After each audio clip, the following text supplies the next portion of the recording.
Good morning and good afternoon, and welcome to everyone joining us today. My name is Anastasia Buchok, and I work on the knowledge management component of the Global NEP Update project. Thank you very much, everyone, for taking time to register, attend this regional workshop on gender mainstreaming and national implementation plans, NEPs, organized by Green Growth Knowledge Partnership, GGKP, under the GEF-funded and UNEP-led Global NEP Update project.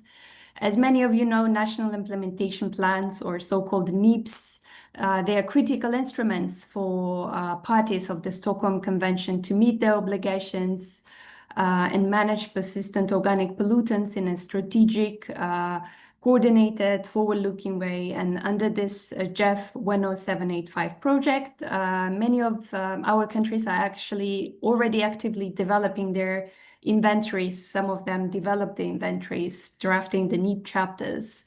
And as the parties are progressing with their NEPs, we received a few requests on how to better organize and how to better integrate the gender considerations in this process.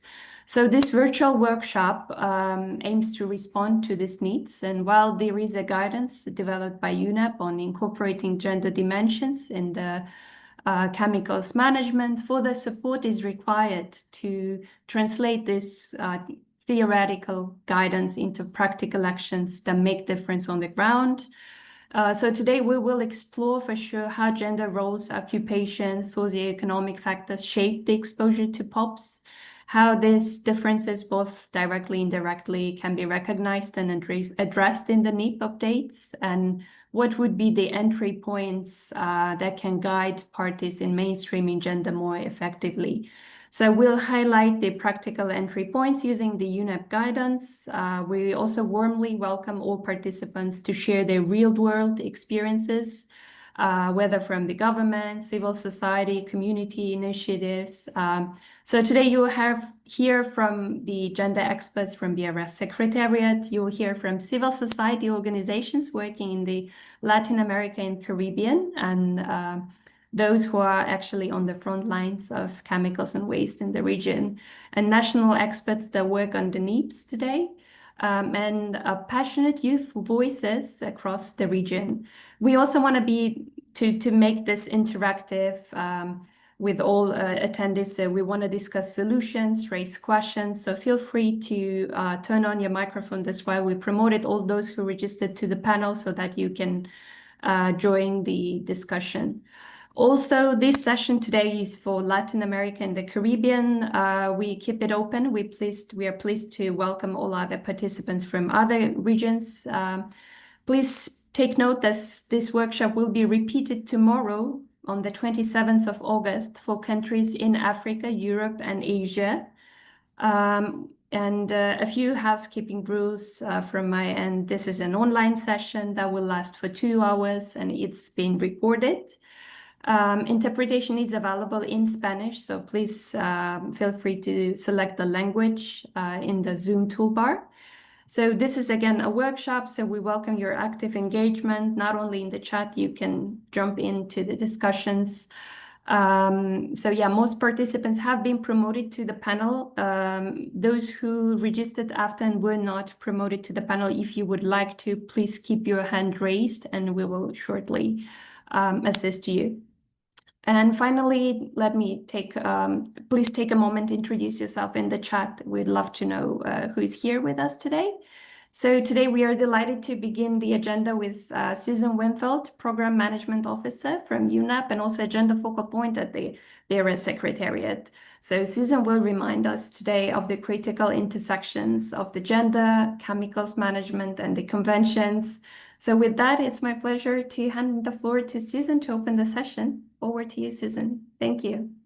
Thank you very much, and good morning to everyone, and evening and afternoon to those who aren't in Latin America and the Caribbean. Well, first of all, a big thank you to the organizers for bringing us all together. It's great to see so many colleagues here to talk about mainstreaming gender in national implementation plans under the Stockholm Convention.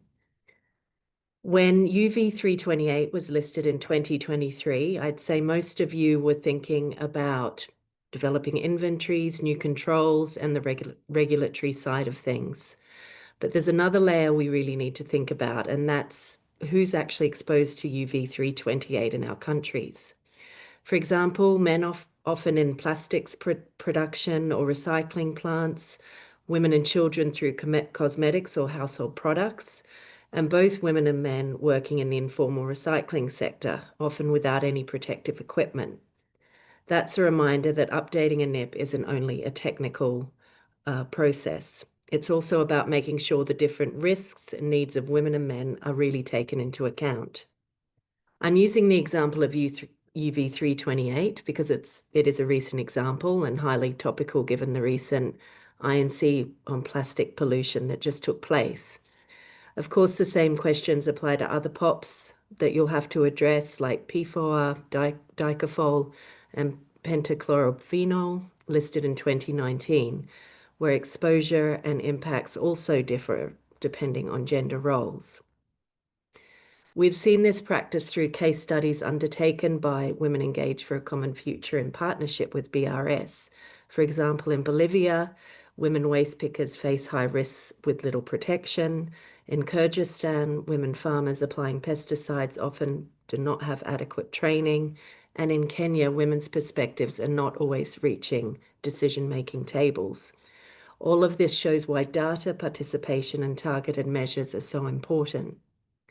The good news is that we're not starting from scratch. Again, quite topical is the BRS Gender Action Plan, which was just adopted at the recent COPs in May. And this gives us a framework to integrate gender into our work, from collecting sex disaggregated data to ensuring balanced participation. There's also the UNEP gender guidelines, which have already been mentioned, and they give us very practical steps for making NIP updates more inclusive. So just to leave you with a few questions before we begin this important workshop. If you were updating your NIP today with, for example, a POP such as UV328, how would you bring gender in from the very start of that process? And how can we strengthen the way we collect and use data on women's and men's different exposures? And which good practices from your countries could be shared across your regions and beyond?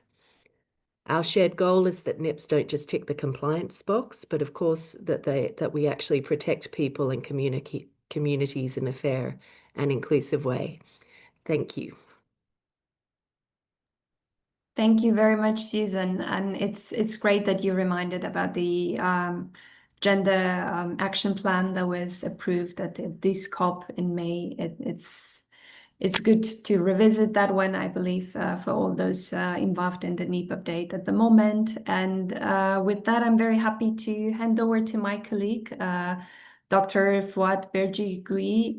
He's a gender expert and international consultant working in gender. He also co-authored on the guidance, UNEP guidance on mainstreaming gender in chemicals policy. So Fouad has a quite intense presentation today to introduce the guidelines, but also some entry points. So I guess probably we could have two sessions today, Fouad. So if you could cover up until the case study, that will be great, and we'll proceed with other participants to have a bit of the dialogue. Thank you. Over to you, Fouad. Fantastic. Thank you so much, Anastasia. Colleagues, it's a pleasure being with you here today. Good morning to our colleagues in Latin America and the Caribbean, and good afternoon to our colleagues in other parts of the world. Europe, I see also that we have another colleague join us from Mozambique today. It's great having all of you here with us today. So without further ado, let me just share my screen so we can navigate through this presentation and dive into the topic with the excellent introduction that we had from Susan, actually putting into perspective what we are up to in terms of our ability to mainstream gender considerations into our work when developing and implementing the national implementation plans.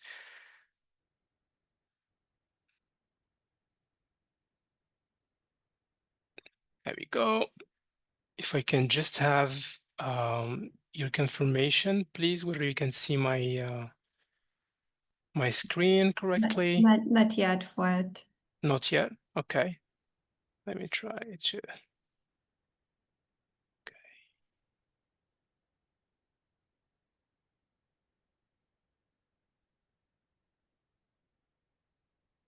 Okay. What about no? Can you see my screen now? Works now. I guess it's on the way. Okay, good. We can see it. Okay, fantastic. So, colleagues, this is going to be an interactive presentation. So please feel free to, if you have any questions, if you would like to jump in, if you would like to have, some discussion regarding a particular topic, subject, please let me know, and we're happy to dive in right away into the conversation. So we would like to start with a few, kind of like principles in terms of introducing the topic and the context we're going to be talking about today.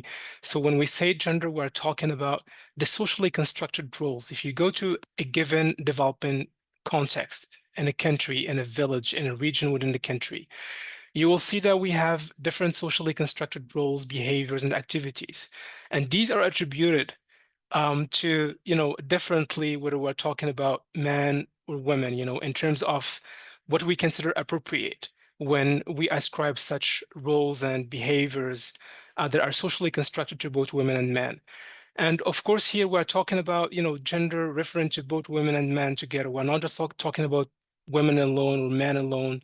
It refers to both women and men and also the relationships between both of them.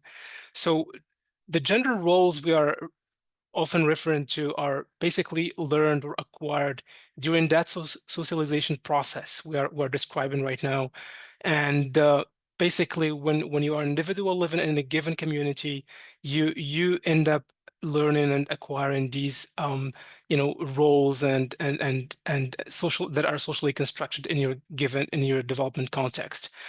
So because these are like attributes and it's a behavior that is learned, it can change over time. It's not like something that is fixed, that is not evolving. It's really something that is developing and evolving over time across different cultures and contextual setups in different countries and places. So I think this is very important here. And I think the difference between, gender and sex, basically. So when we talk about sex, we're talking about males and females, but it's biologically determined, which is not the same thing when we talk about gender roles of women and men in a given socially constructed way of attributing roles to each one of them. I think this is very important for all of us to be on the same page in terms of what do we mean with these words as we move forward. So for us, gender mainstreaming again is a strategy we're using to enable women, men, be it youth, elderly, vulnerable social groups, and other population subcategories. If we think about a project intervention area, if we think about a country, if we think about again a province, a village, a project site, it's very important for us to be able to use that gender mainstreaming as a strategy to make sure that all these components are able to be equally benefit from our interventions. So we make sure we're not exacerbating. I'm very sorry to interrupt you, but I think your slides are moving, so they're paused. Oh, okay. Sorry. Yeah. Let me just try to. Okay.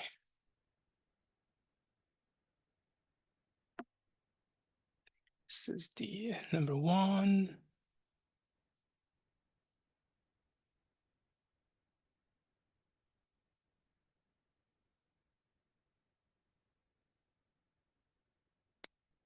Can you see my slides moving now?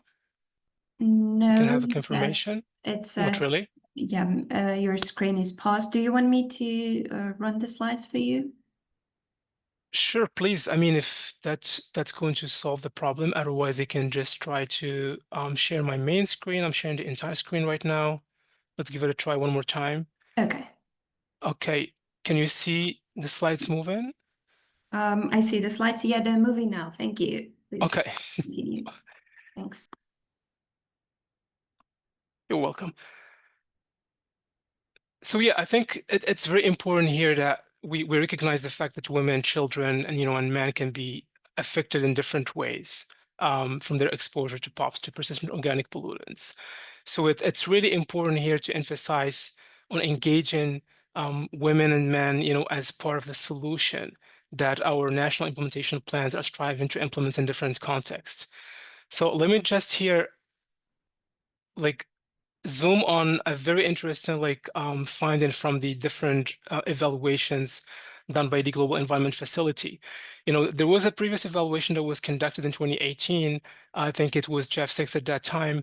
And basically, what we have, what the evaluation found out is that, out of 57 GEF-funded projects in the focal area of chemicals and waste, only 29 projects were rated as gender sensitive. So 27 were gender aware, and only one was rated as gender mainstream. So no projects from one end to the other end of the gender mainstream spectrum, from gender blind to gender transformative. So basically, both end of the spectrum, there were no projects that were rated gender blind nor gender transformative. So it's good. It means that most of the projects we're working on the GEF portfolio in the focal area of chemicals and waste are basically projects that are gender sensitive and going to towards the positive end of the spectrum, are gender aware. But at the same time, it's also a big challenge and a big gap, the fact that we don't have any other projects that are gender, very few projects that are gender mainstreamed, only one in 2018. So basically, despite the progress, when we see the evaluation conducted recently in 2024, we see that there is progress in terms of our ability to have gender sensitive and gender aware projects within the GEF focal area for chemicals and waste. But still, we don't have a lot of these gender transformative projects yet. So hence the need for, to have stronger measures, including for, health checkups, safety equipments, and stricter regulatory enforcements, especially for informal female workers. This is one of the main findings of the GEF evaluation in 2024. So basically what we have, again, found that despite the rise in gender-aware projects, there is this middle trap. These projects that we have are still trapped in the middle.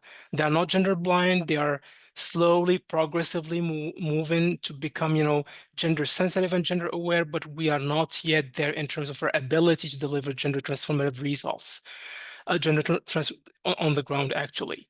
So this is very important to keep in mind as we see the big picture evolving. Now, let's touch upon the guidance that was developed in 2021, basically on incorporating gender dimensions into national strategy setting in the context of chemicals management. So basically, it had two different chapters. One was focusing on the national action plans under the Minamata Convention, and the second chapter was actually focusing on the national implementation plans under the Stockholm Convention. So the guidelines overall were developed to support gender mainstreaming efforts as countries develop their national implementation plans for the management of POPs in line with the Stockholm Convention. So I think the context that we have developed in the guidance showed that there are many potential blind spots as we develop policies and interventions within the framework of the national implementation plans. And this is due mainly to the fact that women may not be considered as frontline users of pesticides, POPs, or industrial POPs, or other products containing or contaminated with POPs, basically. And because of that, they may not fully benefit from preventive measures, warning regarding hazards, and also training and capacity building efforts being deployed on the field. Basically, the fact that they're not able to benefit equally from awareness raising interventions, it means that they might be, negatively impacted and disproportionately affected from the exposure to POPs. So there is mounting evidence actually that the impact associated with exposure to POPs, are affecting human health and the environment. But the main narrative is still, POPs are affecting everyone, which is quite misleading because we need to unpack that main narrative using gender lenses, so we can, plug in the gender considerations in the context of POPs management, so we can really kind of visualize some very important dynamics within that framework. So basically, the socioeconomic and health burden associated with exposure to POPs can shift and can be different from one place to the other based on the gender norms, the stereotypes, and the perceptions about the social roles that are assigned to both women and men, within our development context, within our intervention context for a project, for national strategy, for policy in a given area. Now, some of the main takeaways from the guidance basically are related to the fact that some action is needed to be able for us to be able to kind of like tackle the issue and tackle the roots of the drivers of the gender inequalities.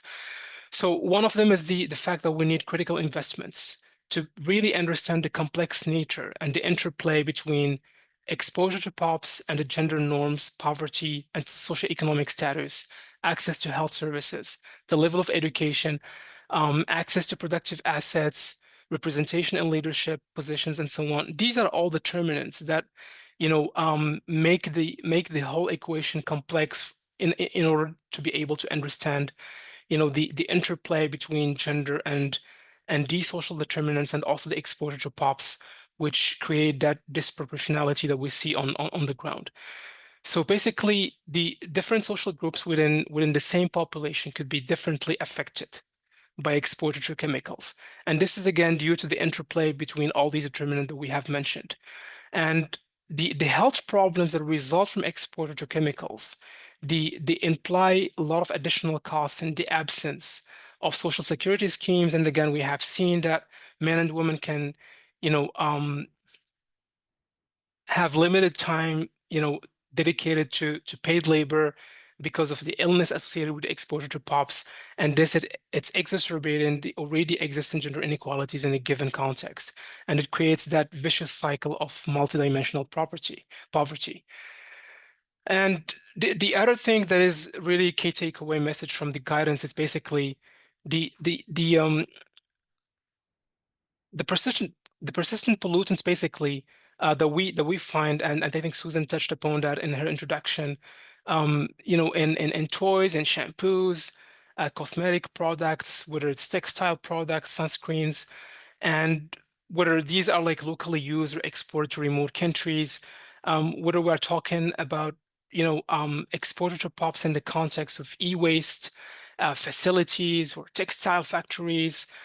So we have these toxic compounds. They are found almost virtually everywhere, whether we are using eating fast food or having a traditional diet in within the indigenous communities living in different parts of the world. These products, they find their way throughout the value chain. And basically, there's always a story to tell about how these gender norms, attitudes, and stereotypes can exacerbate or shift the burden within populations. So basically, and they tilt the balance from one side to the other. Another takeaway message from the guidance is that we can achieve better results.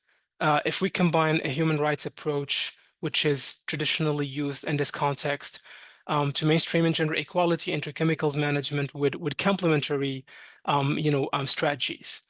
So basically, while gender equality remains well-recognized global priority, actually in addressing, the inequalities found in a given context from a human right perspective, it's also like very important to look at it and trying to advance in gender equality by looking into other approaches, by, for example, including the fact that we can make a business case for gender mainstreaming, so we can rally on the private sector. If we are able to bridge in the data gap in terms of gender data that is available for us to be able to uncover, the invisible dynamics going on in terms of how the gender inequalities are within a given context are also like influencing the impacts from exposure to POPs.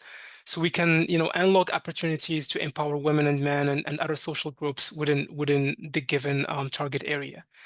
And I think this also raises the point that closing the gender gap in terms of what do we know about gender dynamics within the area of chemicals management is very important for us to be able to take action on this. So I think the last key messages here from the guidance that we summarize in this slide is basically there are a lot of efforts that are being deployed with very good results achieved so far in terms of our ability to mainstream gender across multilateral environmental agreements in different areas, including chemicals management. But we still need to overcome the gender data challenge. I mean, we need to bridge that gender data gap at all costs, so we can be able actually to unpack the gender dynamics and really understand how such dynamics drive inequalities, and that will enable us to be able to inform decision-making processes and design and implement a new generation of gender-smart national implementation plans for the management of POPs in countries. So I think, again, this is also like very important for the SDGs, Sustainable Development Goals. What we are doing is not just feeding directly into SDG 5 on gender equality.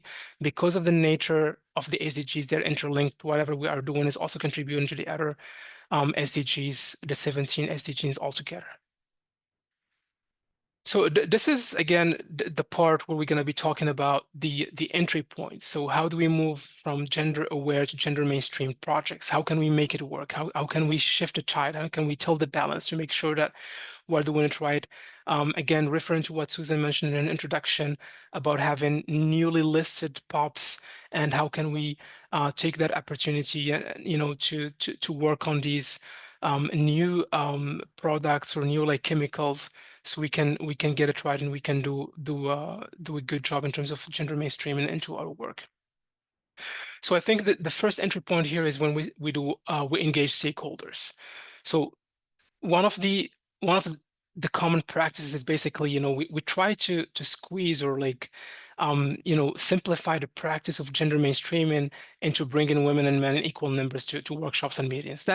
I mean, parity is very important, but that's not enough. That's just like the beginning of the exercise. It's not the end of the game, actually. So we need to carry out extensive consultations with representatives of different social groups that are most at risk in terms of exposure to POPs, and that include women and children. We need to also be able to reach out when we do these stakeholder consultations, workshops, and engagement with different stakeholders involved in the design and implementation of NIPs. We need to be able to reach out to women and men from different stakeholder categories, not just the usual suspects. And we need to make sure that vulnerable social groups have a good representation across the sectors. We also need to make sure that we, even when you bring in women and, men together, sometimes one gender, be it women or men, usually traditionally it's been women, might not be, feel empowered to speak up when you have the husband, when you have the father, when you have, someone from the family present within the same setup. So basically, we need to also take that into consideration and be able to create an enabling space for women groups and representatives, among other stakeholders to be able to speak up their minds and voice their concerns. So we can capture that in as we design the national implementation plans. We should also make sure that we also empower women to be able to be represented in the decision-making processes. When we talk about like national committees, regional committees, local committees, we should also make sure that women are not just like brought in as participants, but they're also going to be able to be part of the decision-making processes. And that's also like a very robust way of making sure that we're also empowering women to be able to access decision-making processes in the area of chemicals management. We should also make sure that we don't only bring in women representative from the formal sector, but also the informal sector, where we have a lot of things going on and a lot of exposure is happening, especially in the informal economy, where a lot of women work in different like sectors, especially in the e-waste sector, that are exposed to POPs. We need to establish cross-sectoral and gender-sensitive communication channels. This could be done by using local languages, social media, working through women organization networks within a given context, and also like other dissemination platforms. It can be like through workers' unions, family health centers, consumer protection associations, and so on. So we need to be kind of like pay a lot of attention to these details in terms of our ability to meaningfully engage stakeholders and make sure we do it the right way by mainstreaming gender into that process. So the second entry point here, basically, it comes to, when doing inventories and monitoring. So gender balance is yet to be addressed actually in this regard, especially with regards to scientific and policy expertise related to POPs management. So we have seen it in many countries when we develop the terms of references for various technical and managerial positions, when we hire consultants, experts, specialists, negotiators in COPs, we need also to make sure that we use our gender lenses to make sure that we have a gender balance to the extent possible when we do these things. And at the end of the presentation, we have a good case study with an example of how do we mainstream gender considerations into developing terms of references, for example, interview panels, recruitment processes, and so on. We should also be able to upgrade the POPs monitoring mechanism that we have at the country level by collecting sex disaggregated and gender differentiated data. This is very important for us, so we can tell the story about not just about having the monitoring, the inventory set up, but also by diving deeper, and then going one level, into the details of how, these inventories, are also like, being used to really understand the gender dynamics behind in the country. We should also be able to conduct gender-sensitive inventories to the extent possible, so we can describe, document, and break down the differentiated impacts that we have by sex and gender when possible in different like contexts of intervention. So one of the other things that is being done in the country is basically looking into alternatives to POPs. When we have a chemical that is listed, what could be a safer alternative to that chemical? What could be, other things to be done in the country? So basically, countries are still facing a lot of challenges. Switching costs are high. The R&D infrastructure is really very demanding. It requires a lot of investments. There are lengthy reforms to be done, to be conducted, and there is also like resistance to change that is also seen, especially at the institutional level in many countries. So I think here the key messages we have to keep in mind is that we should ensure that women, and talking about other vulnerable social groups in general, they're empowered to access productive assets and financial services, while providing financial and economic incentives. So basically, because women should not be left behind. When we are trying to switch to alternatives to POPs, like the idea is to make sure that whatever we are doing, we have gender lenses that enable us to understand the gender dynamics behind, make sure that women are not left behind, and they're also able to benefit from that switch to safer POPs alternatives, whether through MSMEs, whether through women organizations who are able to play a role in that new development in the country. We should also be able to provide market signals, in countries to enable women to be equally represented. Again, in leadership position, we have seen a lot of issues regarding the glass ceilings, especially in sectors that benefit from, a mix of policy and economic tools. So basically, there were countries provide a lot of stimulus packages to boost like domestic R&D capabilities, to build the infrastructure, to facilitate public-private partnerships for countries to be able to move from heavy reliance on POPs to safer alternatives. So again, same thinking, same gender lenses. We should be able to look into these beneficiaries, the private sector, the organizations, and see how we can make sure that within these organizations, within that private sector, we provide a mix of policy and economic tools to incentivize the fact that, if you have women at leadership position, you are able to, to apply for this, benefit from this incentive and so on and so forth. So we will touch upon that in the last part of this presentation. I think sex disaggregated data is a key element here in terms of our ability to provide cost estimates for exposure, so we can build a stronger case again and prioritize the populations that are most at risk, including women. When we look at it from a human rights perspective, it's very important. It's the basics of what we're doing. But if we are able to plug in the numbers from an economic perspective as well. I think it speaks to the private sector, it speaks to the economists, it speaks to other like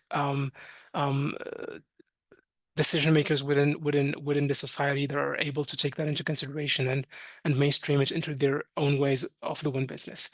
So I think also here what is important is to enable women and men to fully benefit from capacity building interventions. If we are building capacities to ensure safe transition to safer alternatives to POPs, we need to make sure that if we are doing capacity building, let's take into consideration the social roles assigned to women and men, as caregivers and breadwinners, to make sure they're able to benefit from these workshops or capacity building activities that are happening at times that are like suitable to both of them, so we can make sure that we strengthen the human capacities that are needed to accelerate the adoption of safer alternatives. And I think it's also important to use approaches to raise awareness, and these approaches should be context specific.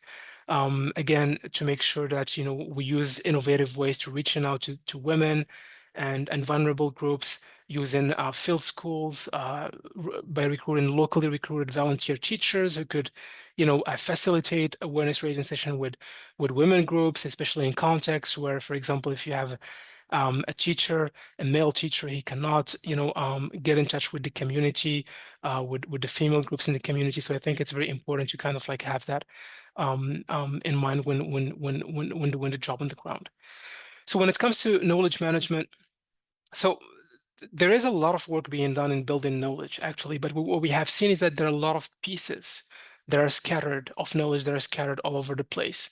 So, and these are still like limited to a few circles of expertise. So we don't have the full picture, and it's not accessible to everyone. So I think here we need to insist on the fact that we need multifocal gender teams. We need gender specialists to work together with the with the experts in chemicals management, with policymakers, so we can, and we can build that body of knowledge, be it at the domestic, national, country level, but also the global level. So we can bridge in the knowledge gap in gender mainstreaming and POPs management. There are a lot of fantastic things being done left and right, north and south, but it still scatters. We need to bring in all the pieces of the puzzle together so we can build that collective knowledge. I think it's important to build the institutional capacities so we can walk the talk of gender mainstreaming again and translate the action plans or the implementation plans into concrete actions. I think one way of doing this, as I mentioned, is to invest in gender focal teams. We have seen this in many contexts.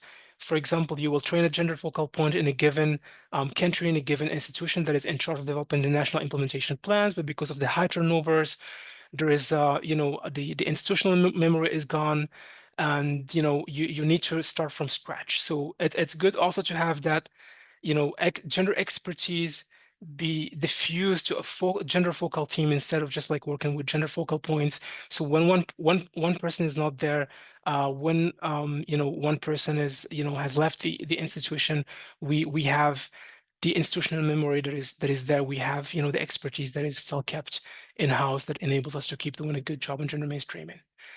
The health aspect, I think it's really crucial here. When we explore the cumulative health impact and the real cost of exposure to POPs, there are a lot of things that are like within the blind spot, that are invisible unless we really put our gender lenses to understand the differentiated impacts from a health perspective. So I think we need to have multidisciplinary task forces, so we can mainstream gender considerations into environmental health research frameworks and protocols. These research frameworks and protocols, they focus mostly, even when you go to the experimental research in the labs, basically we're using male cobayes and so on, and even in the I mean the samples for the experimentations, we still have a lot of work to do in terms of bringing gender considerations into that field of work. We should be able to invest in gender sensitive and sex segregated data so we can unpack again the story that is untold regarding the complex interplay between sex gender exposure to chemicals and the impact associated with such exposure. I think we need to be able to assess the cumulative cost of exposure. Again, the fact that the exposure to chemicals impacts maternal health, and it also transcends the generational barrier by, by impacting the health of future generations. There's also the fact that there is an increased awareness about the true scope of exposure to POPs among the general public. And this is, again, it has a specific emphasis on women of reproductive age among other vulnerable groups, and we will touch upon some of the concrete recommendations on how we can make sure that we have due consideration is given to women of reproductive age, given the fact the heavy bill that is paid at the end of the day, given the fact that the health consequences are also impacting not just like the maternal health, but also the health of the future generations. So when it comes to the socioeconomic aspect, this is one of the key parts of when we develop or design the national implementation plans.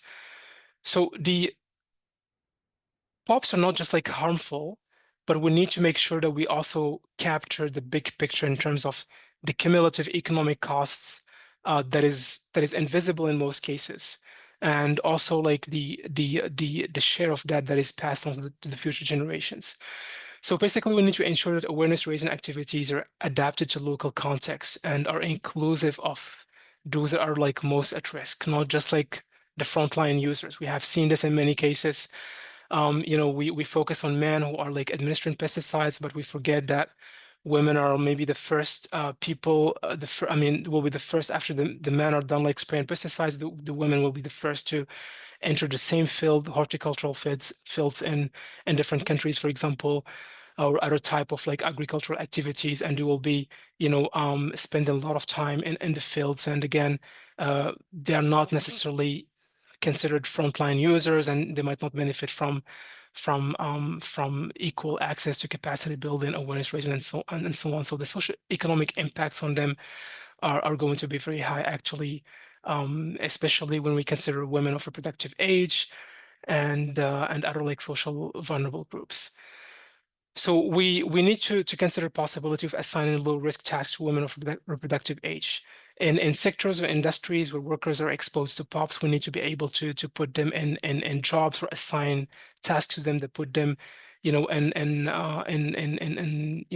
a safer position in terms of their contact and exposure to persistent organic pollutants. So we need to be able to develop tailored gender-sensitive content for advocacy and awareness raising instead of just like one size fits all. We have seen these campaigns, they don't speak to everyone. So we need to be able to, again, examine the social groups we have in the country, if we have to adapt the content into local languages, if we have to make it interactive, if we have to use innovative ways of reaching out to women groups or other like groups. I think that's something that we always need to keep in mind when designing these type of awareness raising activities. We also need to be, to the extent possible, if we're working in a given, again, area, we need to consider whether it's possible to partner with the private sector or other like government entities to de-risk investments in childcare facilities, so we can foster children's education. Again, and that will be the ticket to tackle some of the issues related to child labor in sectors that are like where we see a lot of child labor issues, especially along the e-waste value chain. So I think we also need to consider the ability to promote safer and greener alternatives to energy sources that are used in the household that are a source of contamination, exposure to POPs, especially for women and children. And again, this could be done through different partnerships with different development partners and entities working on promoting renewable energies and safer alternatives to the use of harmful chemicals in the household. So I think we can also like consider in different setups the generalizing access to social security services and partnerships with other like players in the country, including those for the informal sector. Again, that's going to be very useful for them, for those associated with high exposure to POPs, especially among women and children, and also like having an equal access to training, productive assets, and financial services. So all these are like very important considerations when we talk about the socioeconomic aspects related to the design and development and implementing the national implementation plans in countries. So when it's about financial alternatives to POPs, we see that there is a big mismatch between funding available and the financing needs in countries.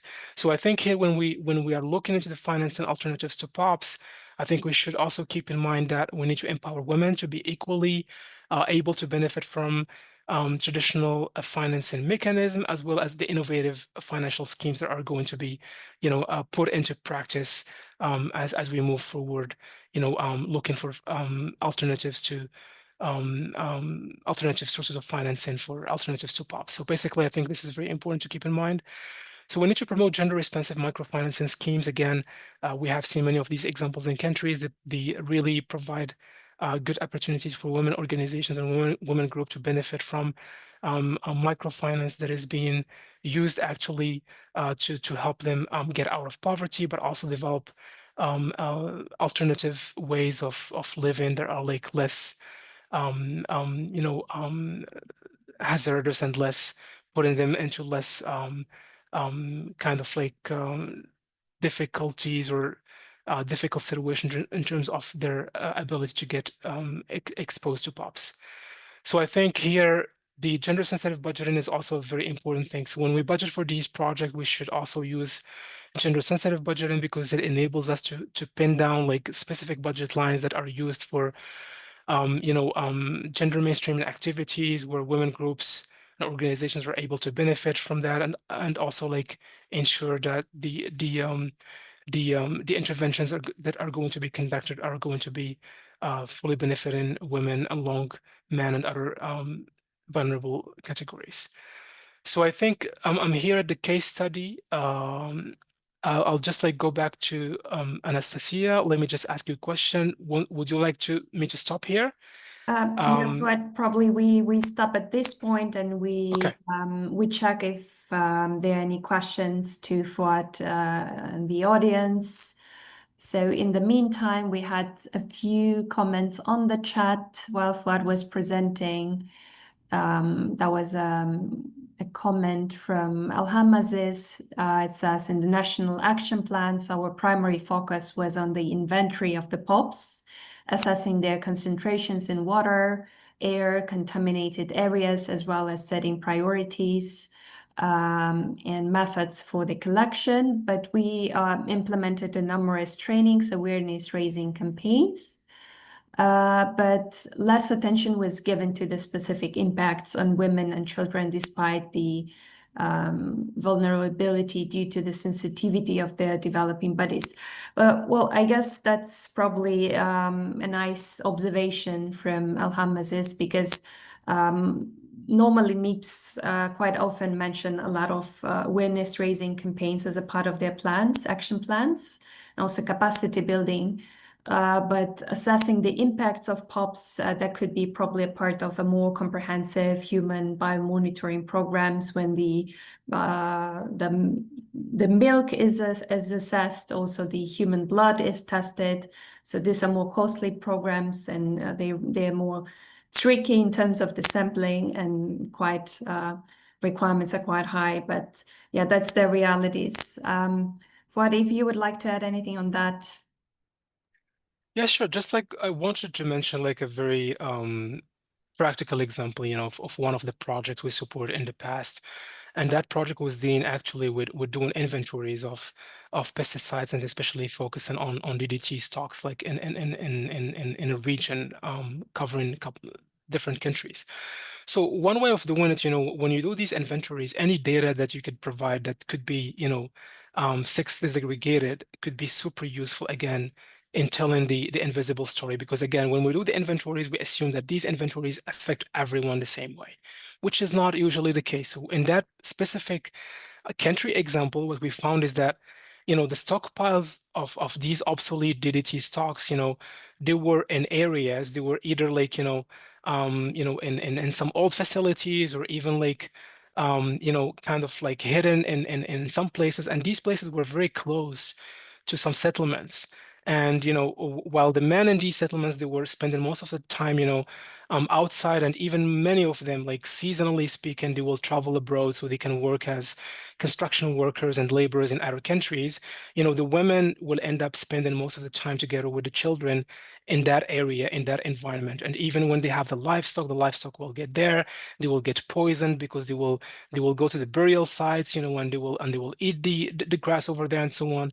So, but by trying to really ask ourselves every time the question, like, what about, I mean, what about the gendered implications of this? What about the gender realities on the ground?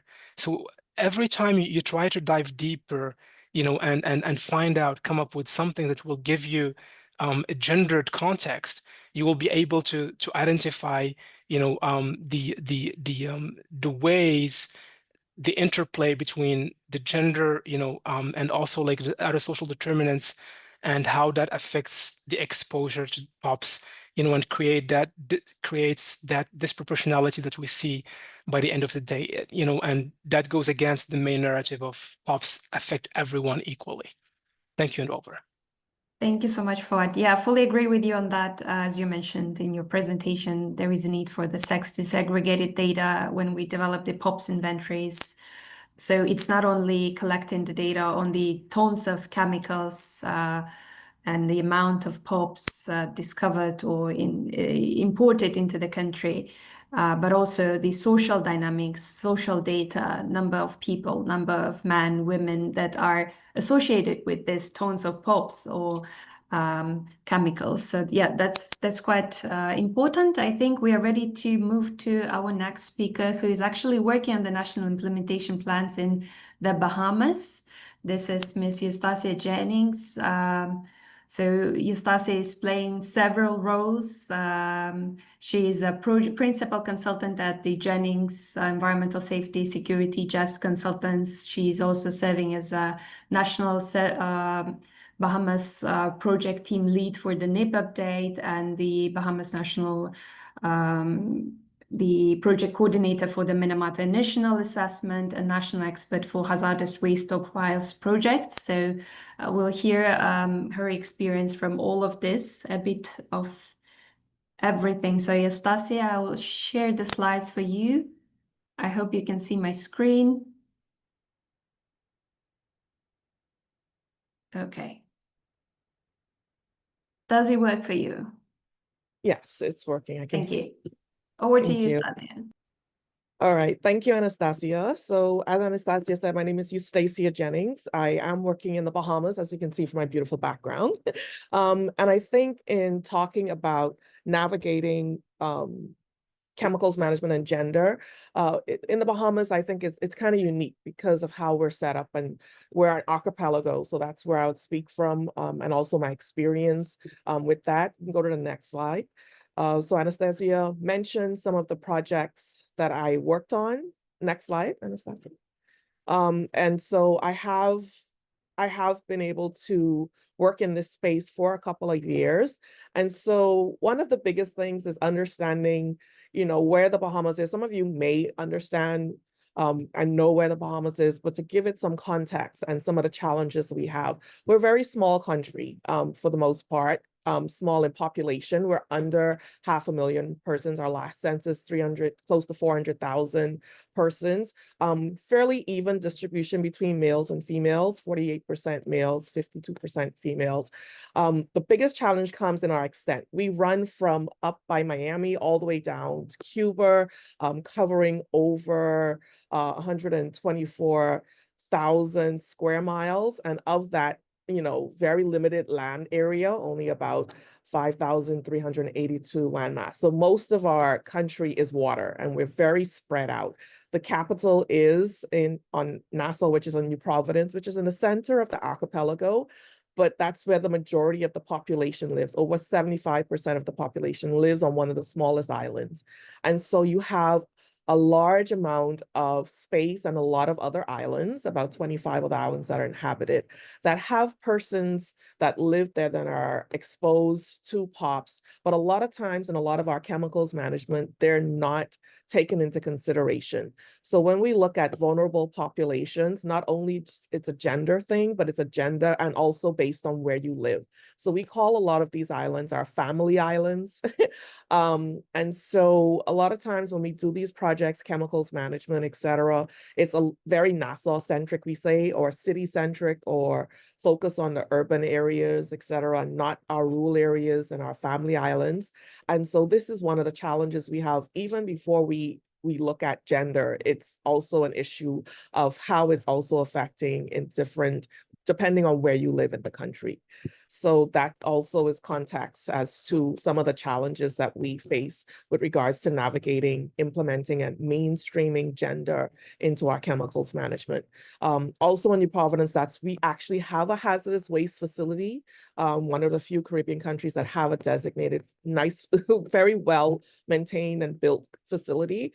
But one of the challenges also is how to get the hazardous waste from the other islands to this main facility and what is done on the other islands and how that's how that looks. So at that facility, it's mostly run by males, but we do have some female workers and we're able to assess that. But there's a lot of opportunity to work and make sure that gender is mainstreamed in other areas. So we'll go to the next slide. So we have found that there was some gender assessment that was done, very preliminary. So we talked about the geographical constraint. In 2021, there was a gender analysis report that was done in preparation for some of these projects, for the GEF Island projects, for the Minamata Convention, et cetera, looking at how gender was either integrated or affected by in some of the environmental and chemical management spaces. And that did provide some context for us and help us with the NIP updates and what we're doing. We're also in a country that's historically patriarchal in our systems, even though we found that there are quite a number of females in the environmental space. Most of our major environmental organizations, nonprofits, and also in the government are run by females, which may be unique for us. We actually have a disproportionate skew on that, where we don't have a lot of as many males in the space, especially at the top. But when we come up to higher levels of decision making, we're very, very still patriarchal. So out of the 39 seats in Parliament, only 18% of those are actually occupied by females. And so at the very top, we have still a disproportionate, the lawmakers, not necessarily our females may not be taken into consideration with regards to a voice at the table and considering these things. We have been making some strides, but even in our laws and legislations, not necessarily those that promote equality, we're still struggling to have equal rights, even with females passing on inheritance and birthrights to their offspring. We are a country that still struggle with that. We don't have those in the legislation. So I'm saying all this to provide context. So when we're looking at including gender and making sure there's gender inclusivity in chemicals management, it's still a challenge because we don't have that across the board, just in general in our society. And so we have to do more as a country and make more of an effort to include gender in our NIPS update. So the next slide.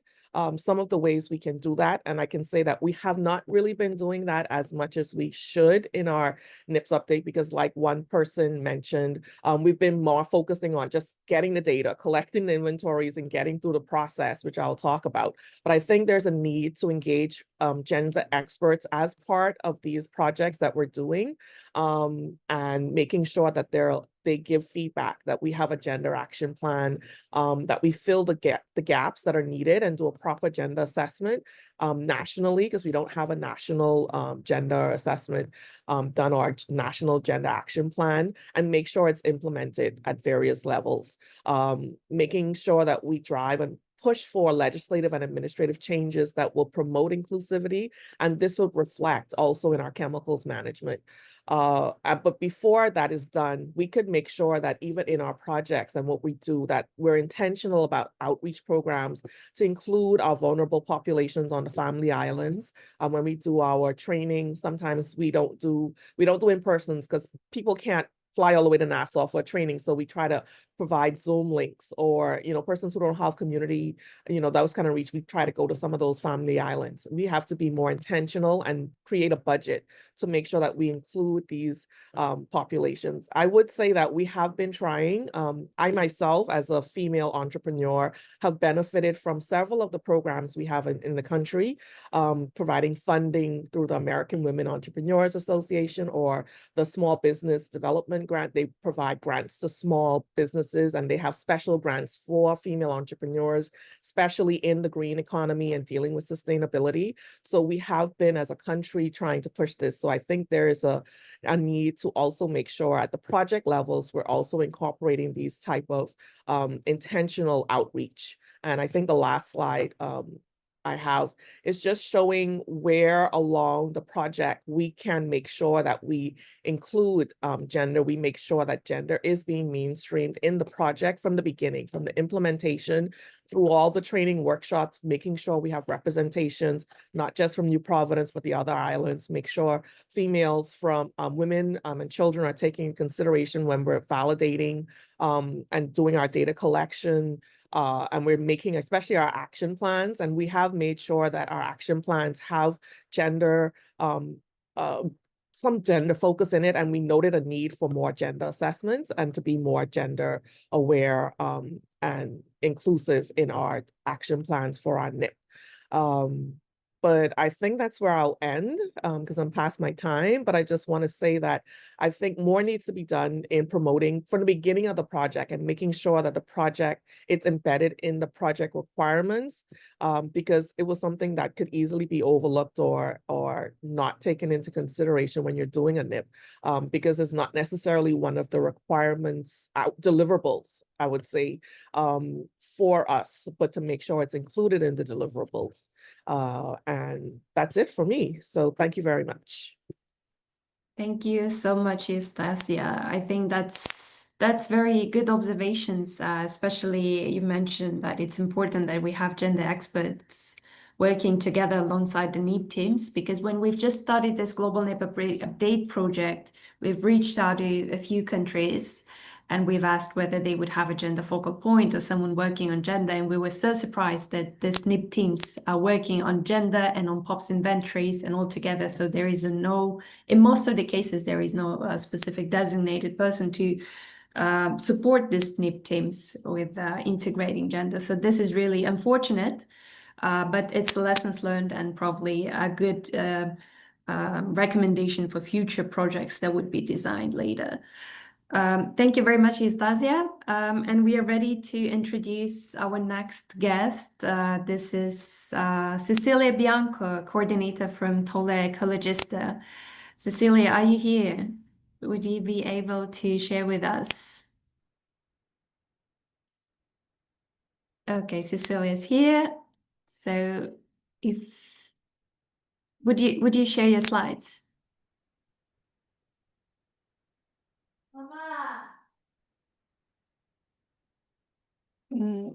Hello. Hello. Yeah, If please speak in I Spanish. can, We have interpretation. okay, thank you very much. Thank you very much. ¿Puedo tener la autorización para compartir mi pantalla? Cecilia, do you want me to turn on the presentation for you?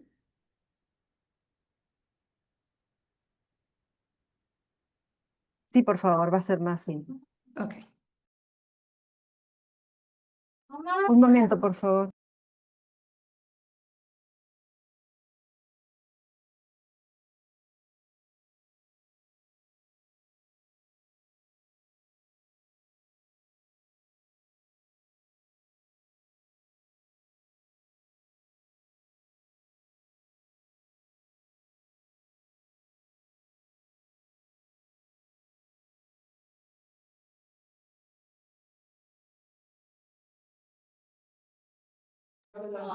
¿Ahora sí?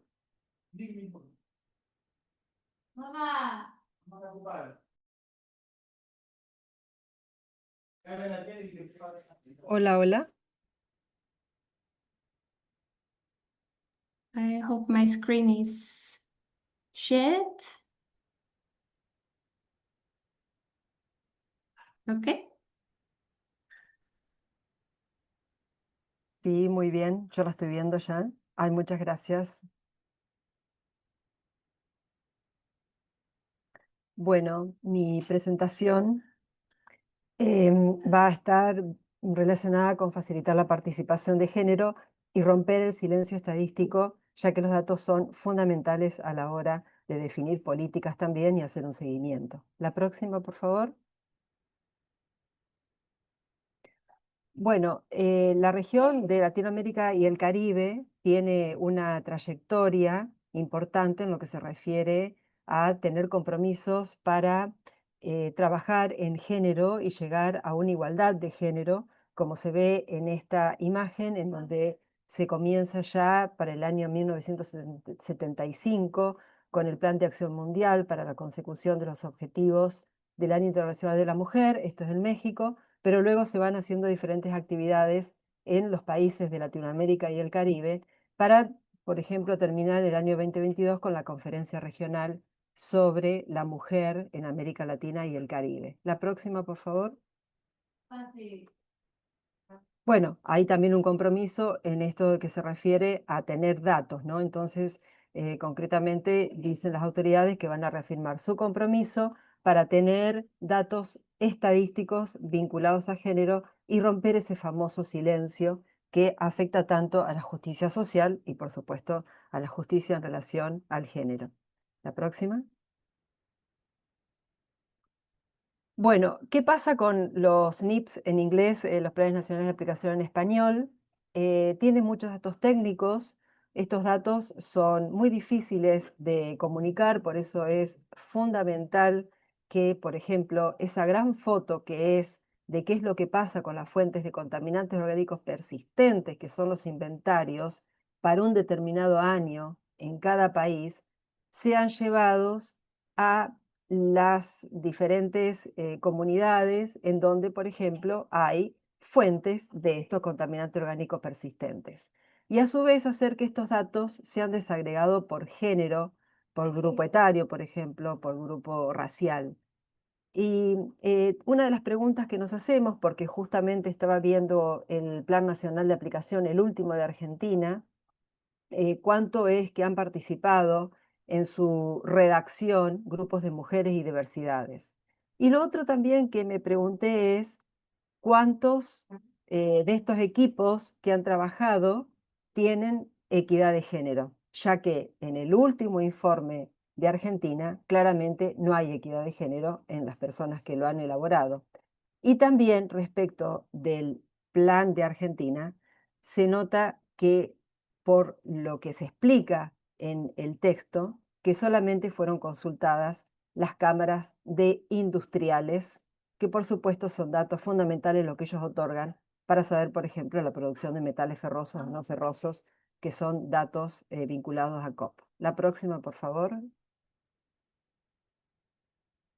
Y acá podemos, en este grupo de dioxinas y furanos, que son los COP de los más tóxicos que se pueden evaluar, nos preguntamos, ¿se conocen cuántos niños hay afectados y mujeres? ¿Por qué?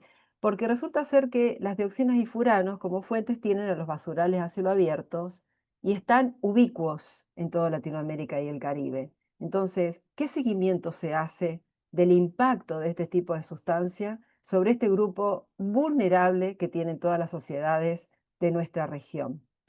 Se hacen campañas para informar sobre los perjuicios de este tipo de incendios, ya que generalmente estas personas están allí buscando en algunos casos disminuir el volumen de las basuras, del residuo, y en otros casos están buscando tener tipo de calefacción, ¿no? Entonces, todo esto está vinculado aparte con el artículo 10 del Convenio de Estocolmo. Entonces, ¿cuánto están trabajando los países en esto? La próxima, por favor.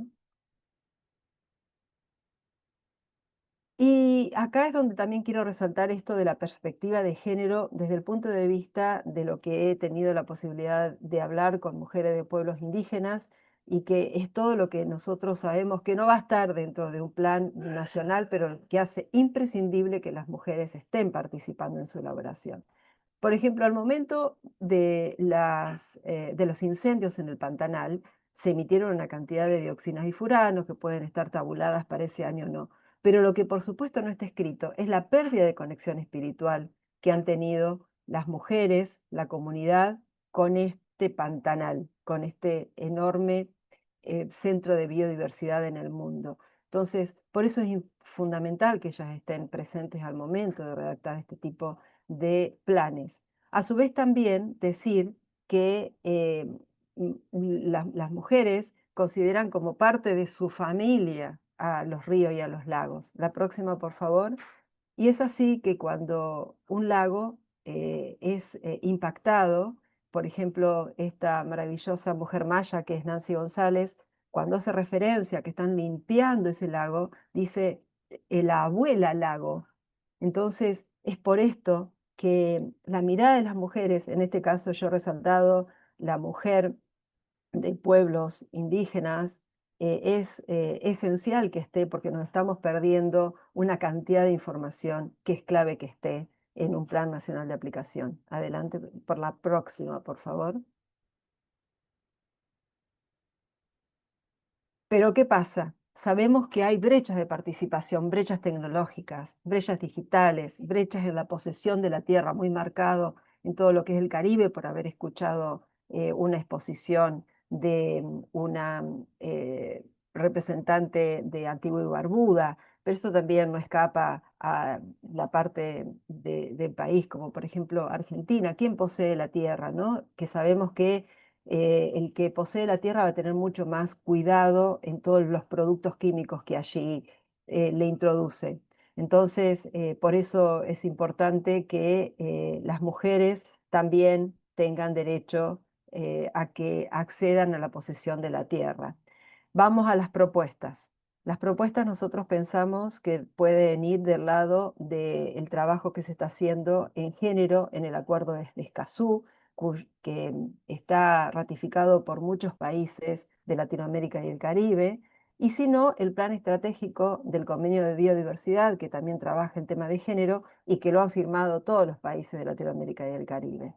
Y concretamente decir también que para trabajar en esto de la brecha se pueden convocar a mujeres que ya están organizadas, como las mujeres amazónicas o mujeres que son docentes de escuelas fumigadas. Esto como para trabajar diferentes productos, diferentes sustancias que hacen a los contaminantes orgánicos persistentes. La próxima, por favor.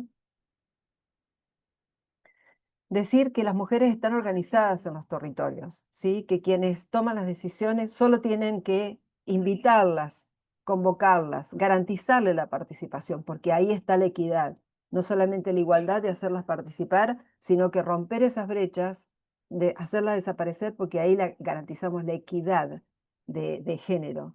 Y entonces de esta forma se va a poder tener realmente un plan que trabaje sobre disminuir los impactos. Esto es esencial porque esto se trata de la vida. Esto es lo último. Muchas gracias.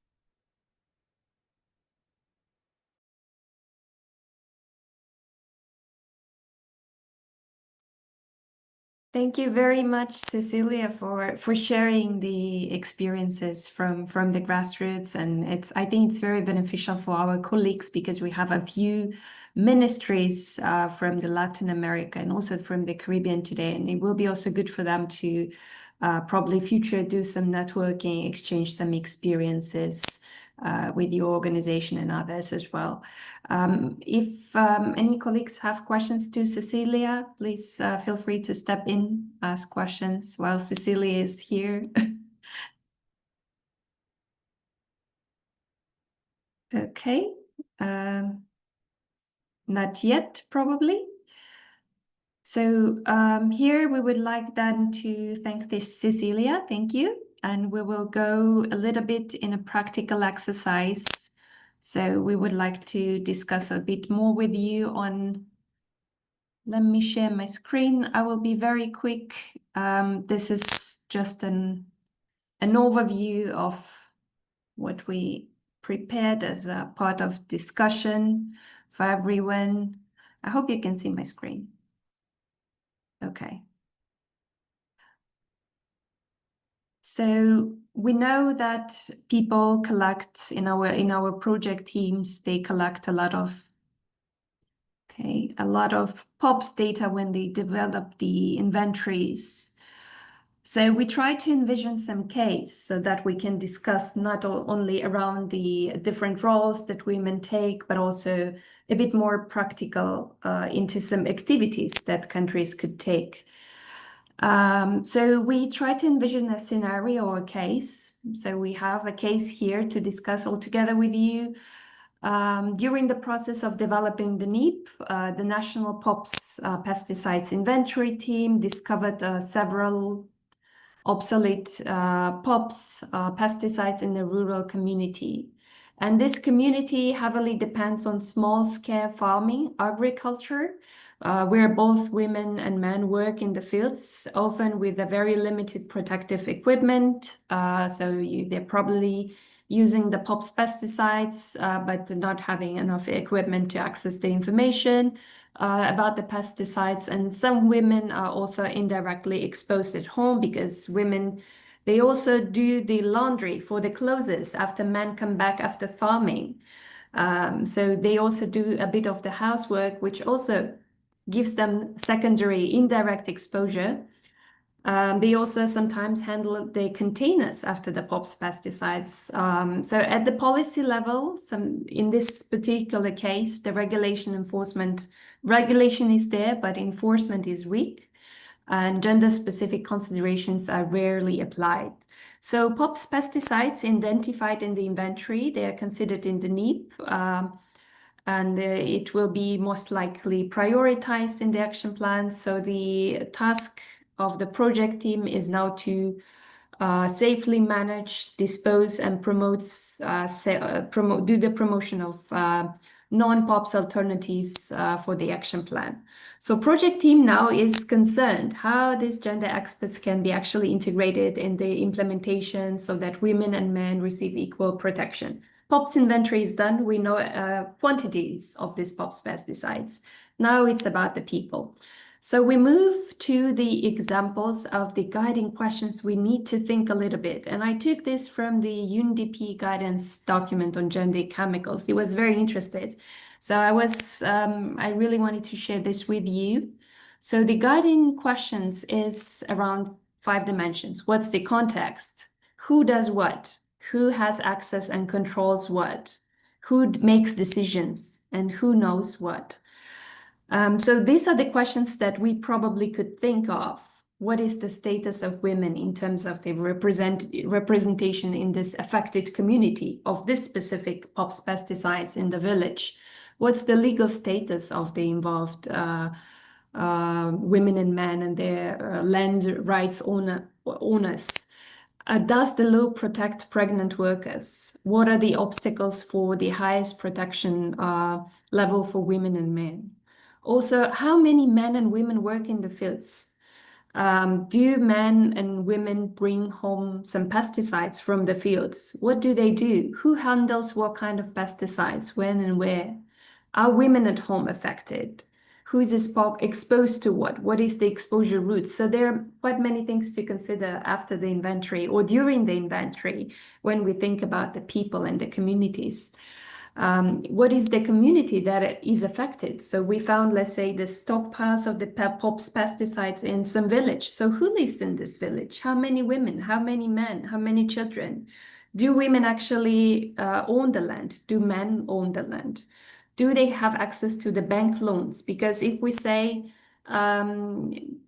replacing the POPs pesticides with a safer alternative, sometimes it's a question to the financing solutions, because it's more about is this alternatives accessible? So also, who takes the decisions about what pesticides are applied for the farming? Who decides about the protection measures? Who explains about this protection gear? Who decides about access to information? who decides about who works. So location safety measures of the contaminated sites, and who controls if protection measures are applied. Yeah, and who knows what's the literacy rate of the male and female workers? Can they read? Can they understand the information that is shared? Sometimes what we have, that's a case that we've discussed with our colleagues in Africa.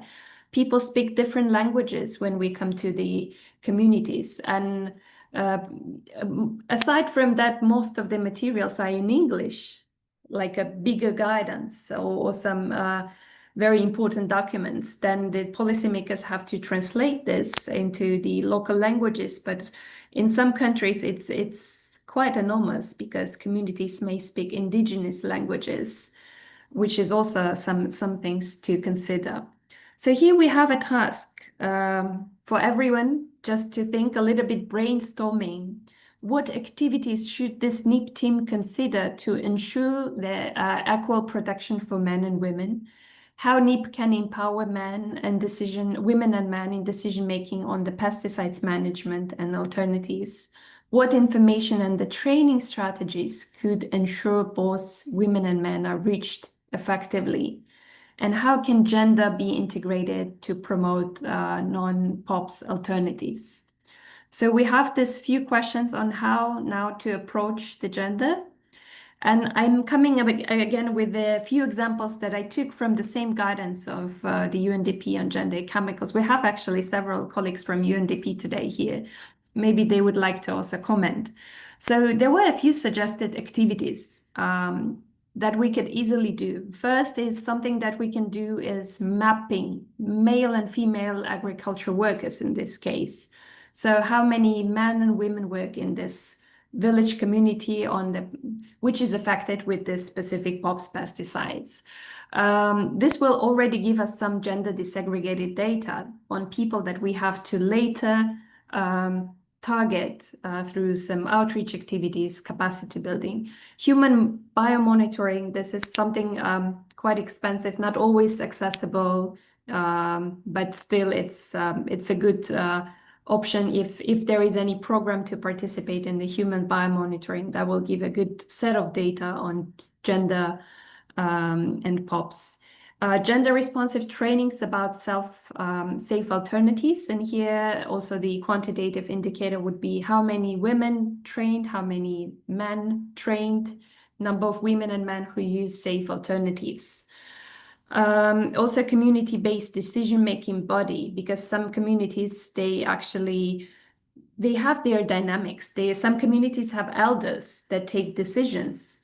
So it's quite important that there is also a decision-making body inside the community. And also, again, the indicator would be number of men and women participating in this decision-making body, maybe number of activities that target women's safety, but also men's safety as well.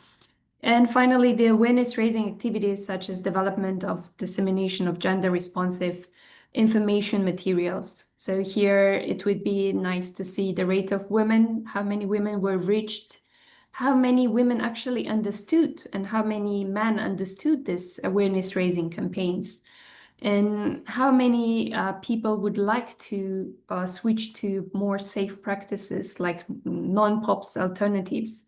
So these are some considerations I found in the guidance, but now this is something for us to talk about, probably 5 minutes, 6 minutes, if anyone would like to jump in. So we identified the POPs in the countries. Now it comes to the challenge, how to identify the risk groups, right? How we identify this, who are these women, who are these men who are affected and should be targeted, because there is always outreach activities, but whom they reach out, random people or specific people that should be reached. So I leave these questions open and I open the floor for your considerations. Please feel free to turn on your microphone, camera, if you would like to step in.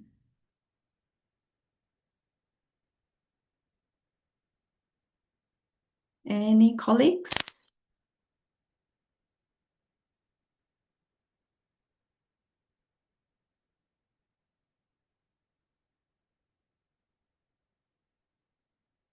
Okay, maybe not yet. Fuad, do you want to add anything? I think we need to break the silence. Sure. No, thank you so much, Anastasia. I think it's a brilliant example, the one that you have mentioned right now here, and I think it kind of provokes our thoughts in a positive way to try to strategize around this example and see again, try to answer the questions. Maybe I can provide some inputs and the colleagues can comment, like whether so for your own country, in your own countries, what do you think is going to be the way forward? If you take the first question here, which groups in your country are most exposed or at risk? Farmers, waste pickers, sprayers, market sellers, students, housewives. I think, again, there is no one size fits all. In each country, we're Exactly. going to have different answers. And that's what makes this exercise very compelling and very important. You know, in each country, it's going to be a unique case based on the socioeconomic, characteristics, based on the gender norms within that given country. So there will be no one size fits all, but different, answers, different countries. I think there is a colleague who's trying to access the mic on the platform. Okay. So on the second question, what information would help you decide who should be included in NIP? Occupational roles, health vulnerabilities, proximity to pop stockpiles, and so on. I think one way of doing it, one proxy shortcut, as I have seen many countries doing it before, is that you do your inventory, and when you do once you do the inventory, you try to where are these stockpiles located, and you try to see like in the vicinity of these areas, and who are the population groups who are in the vicinity of these areas that could be most exposed, most vulnerable to coming in touch and getting in contact with these stockpiles.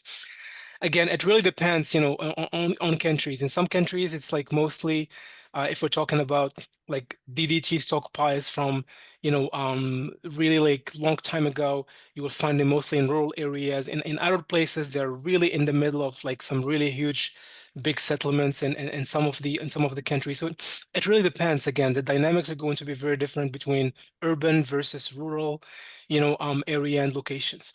And for the third question, who should be consulted locally to ensure these groups are correctly identified? I think we have seen some very good examples in Cecilia's presentation about, the ability, for example, to work with indigenous women who are not usually, heard, who are not usually consulted because they are far away, located in very remote areas within the Amazonian landscapes and forests and so on.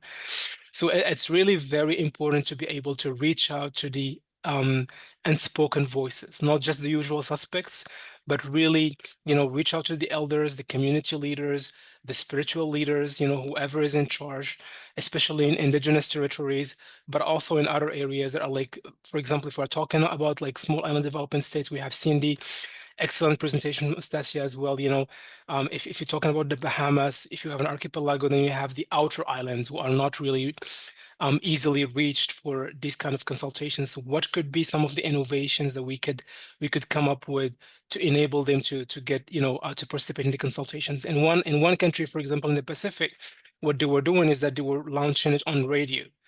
A radio emitter, and that started the conversation. People were able to participate. So I'll stop here and I'll let the colleagues jump in right away. Thank you, Fuad. I think we had hands raised from Cecilia, from Maria, and also from Elham. So for me. okay, then Cecilia and Elham.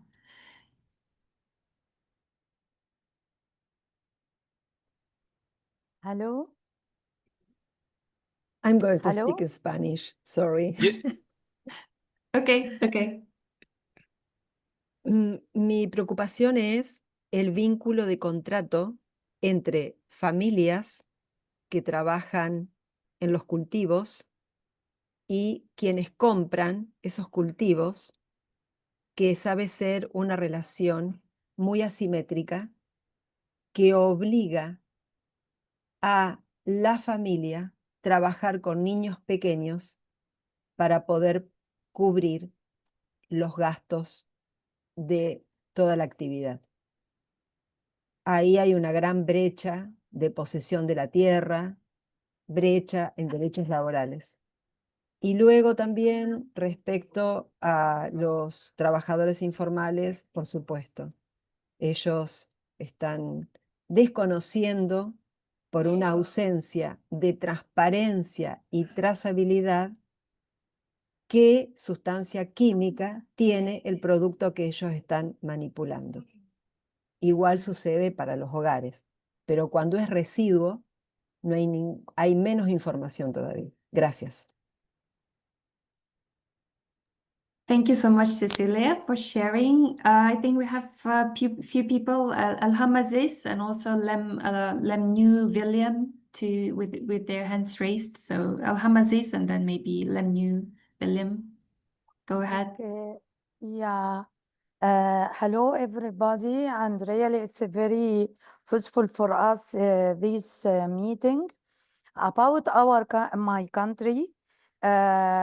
Unfortunately, we haven't data about if the woman or the man is more or less sick people like a cancer. We haven't update data about how many women and how many men. We haven't good data if the farmer woman is more than men or not.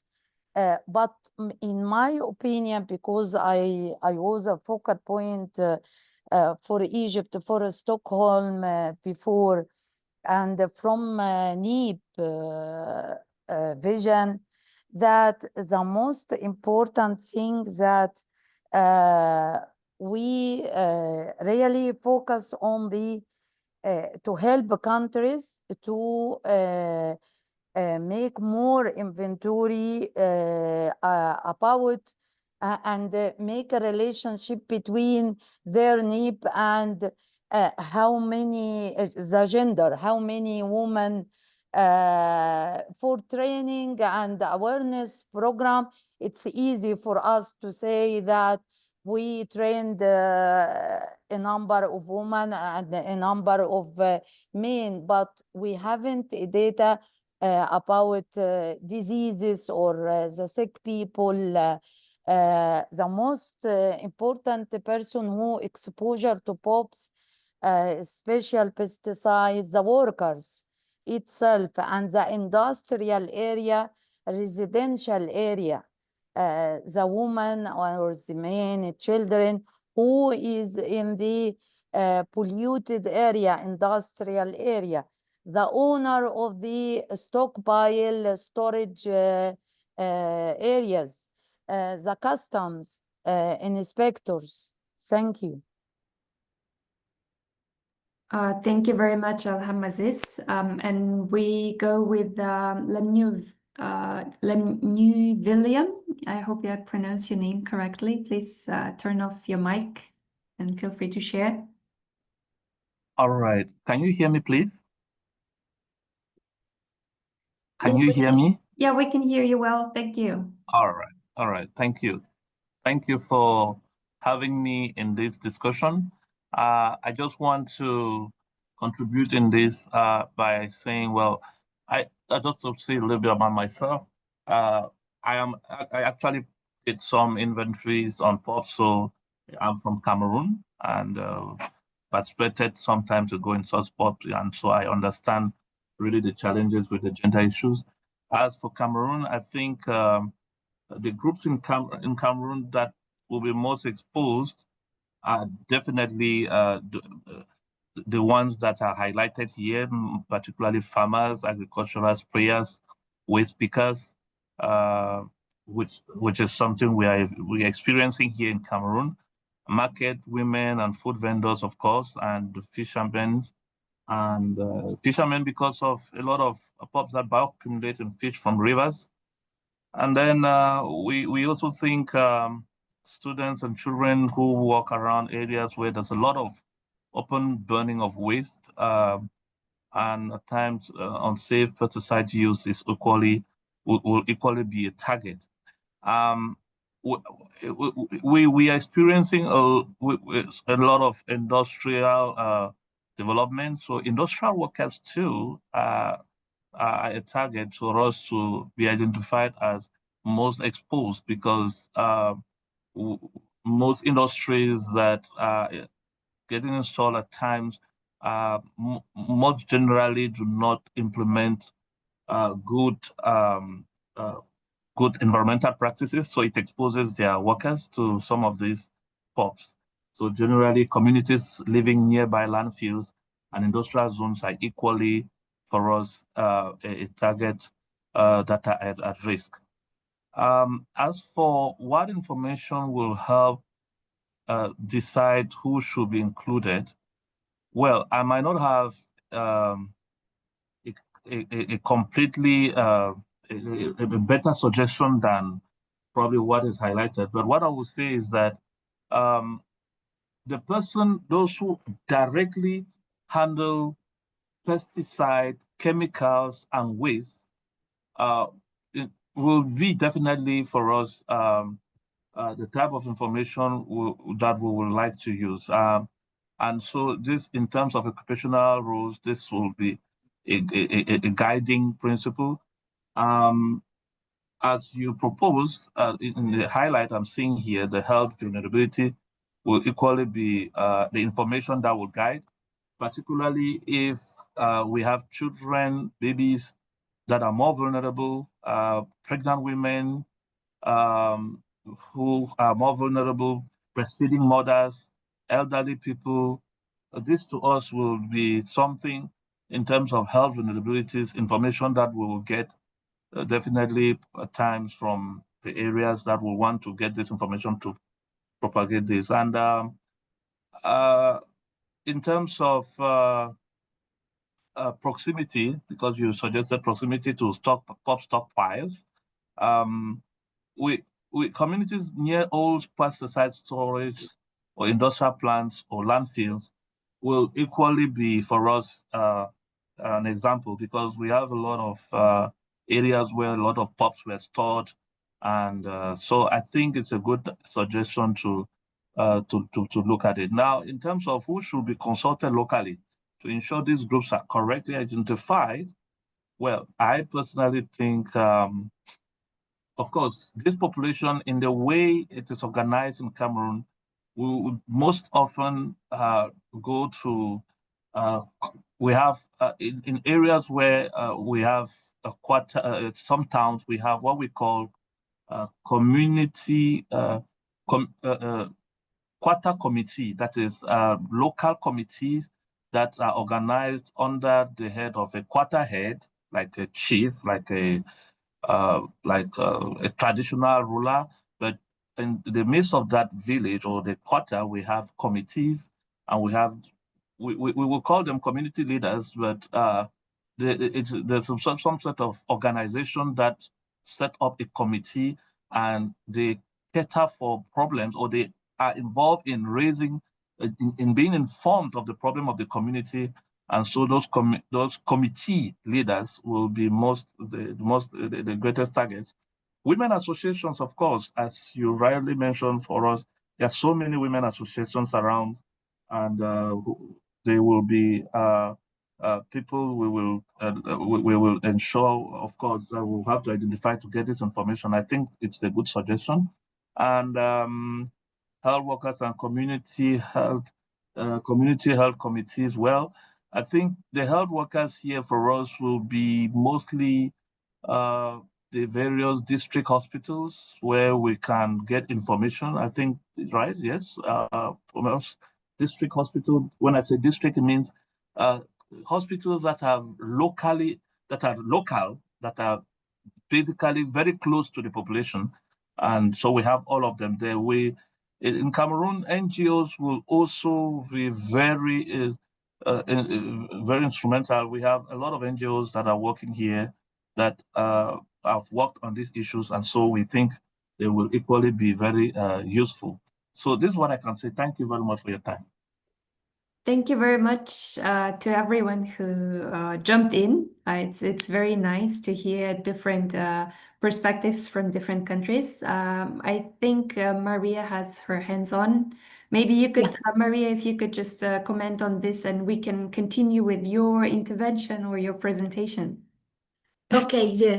Thank you so much. Hello to everyone.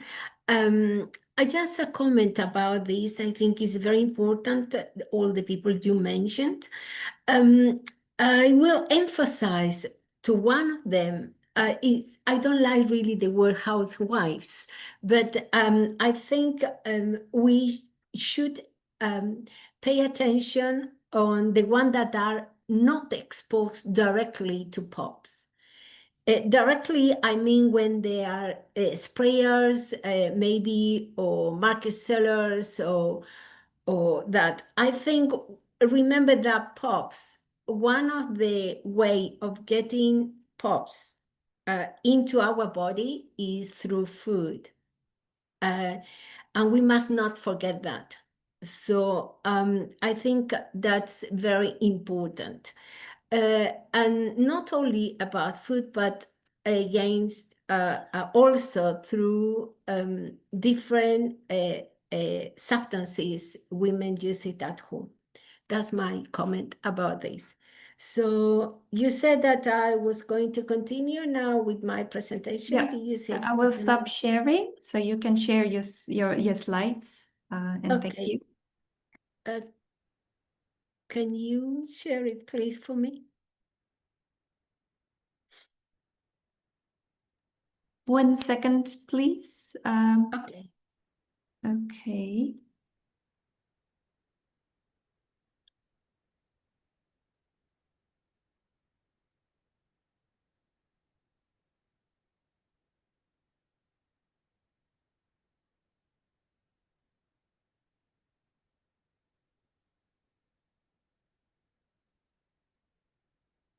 Okay, and I hope you can see my screen soon.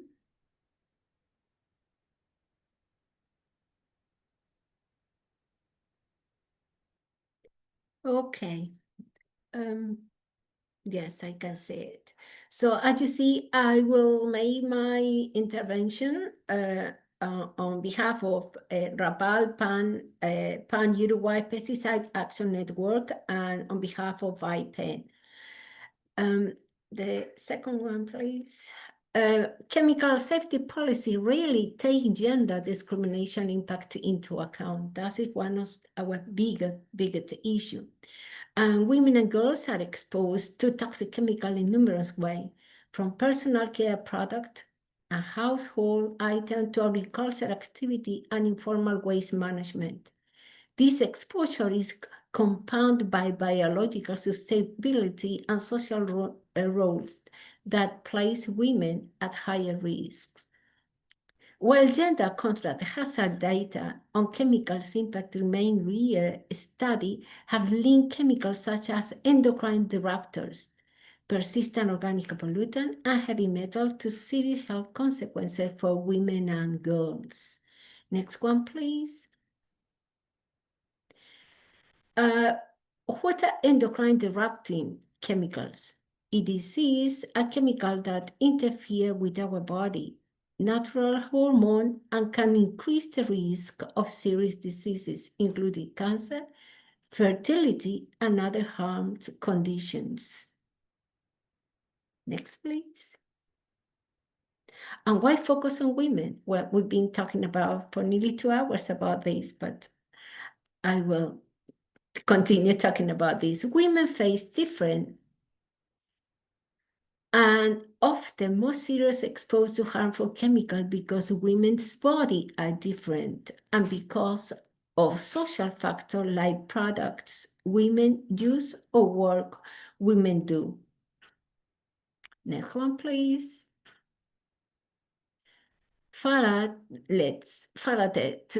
everywhere and everyone chemical. This is terrible to say that. Everywhere and everyone. EDC called the everywhere and everyone chemicals because they have been found in almost all environmental and human sample tested. And most of them, they are a persistent organic pollutant too. Next one. How phthalates affect women's health? In hundreds of everyday products, including many plastics, exposure is linked as cancer, reproductive harm, and preterm birth, infertility, early puberty, the disruptancy to child development. And we have seen this many times, and we keep on seeing it. And we keep on saying this, but it seems that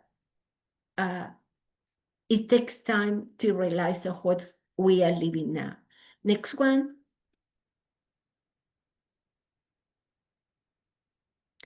Another one is bisphenol A.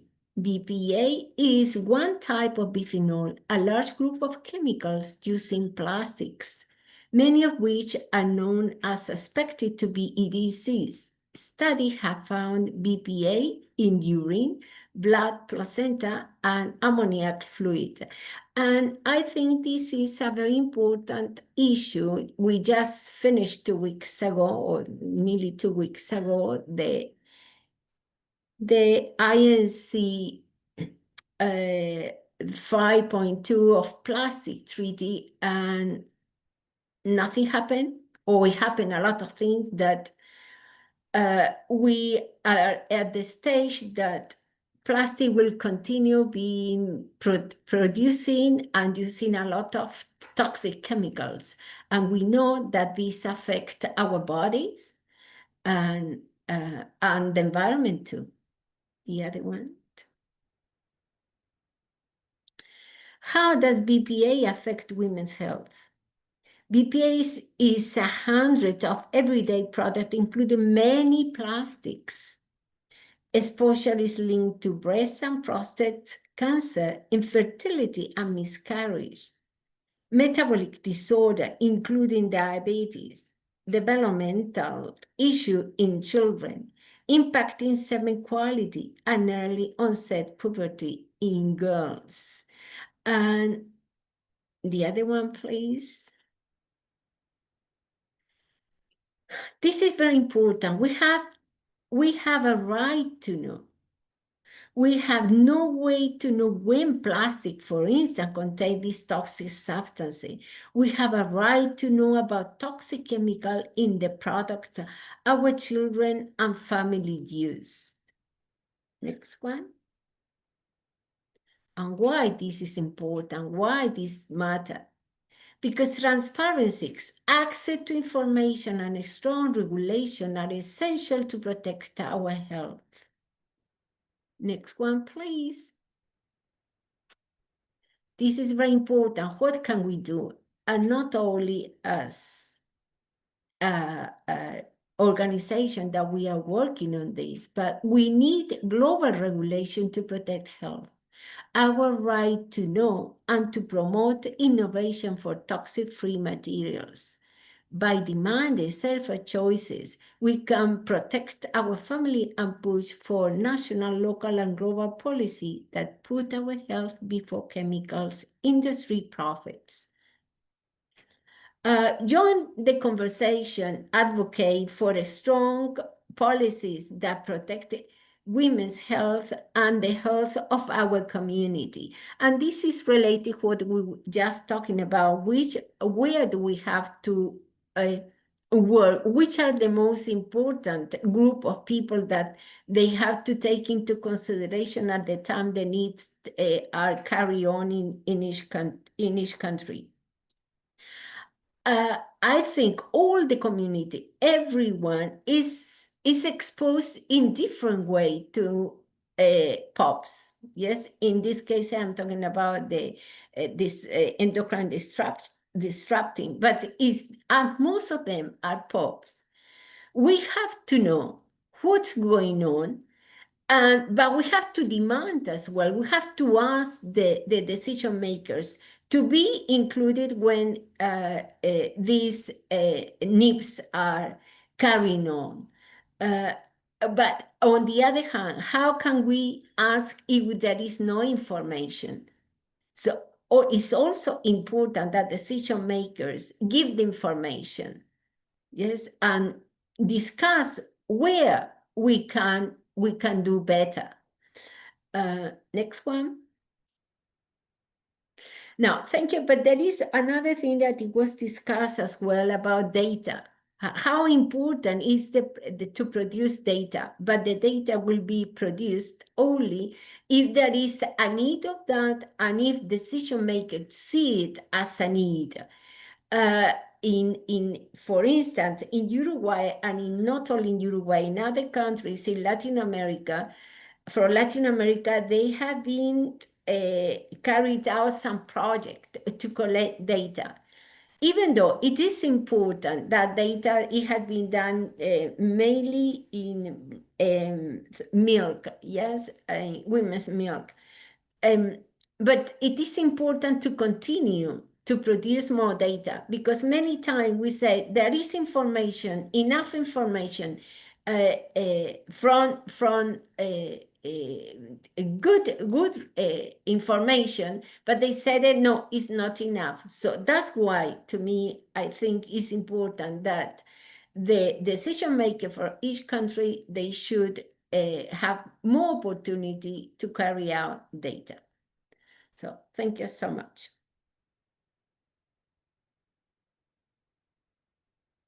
Thank you very much, Maria, for insightful presentation and for sharing a bit of the, insights on the importance of communicating the right information to the right people.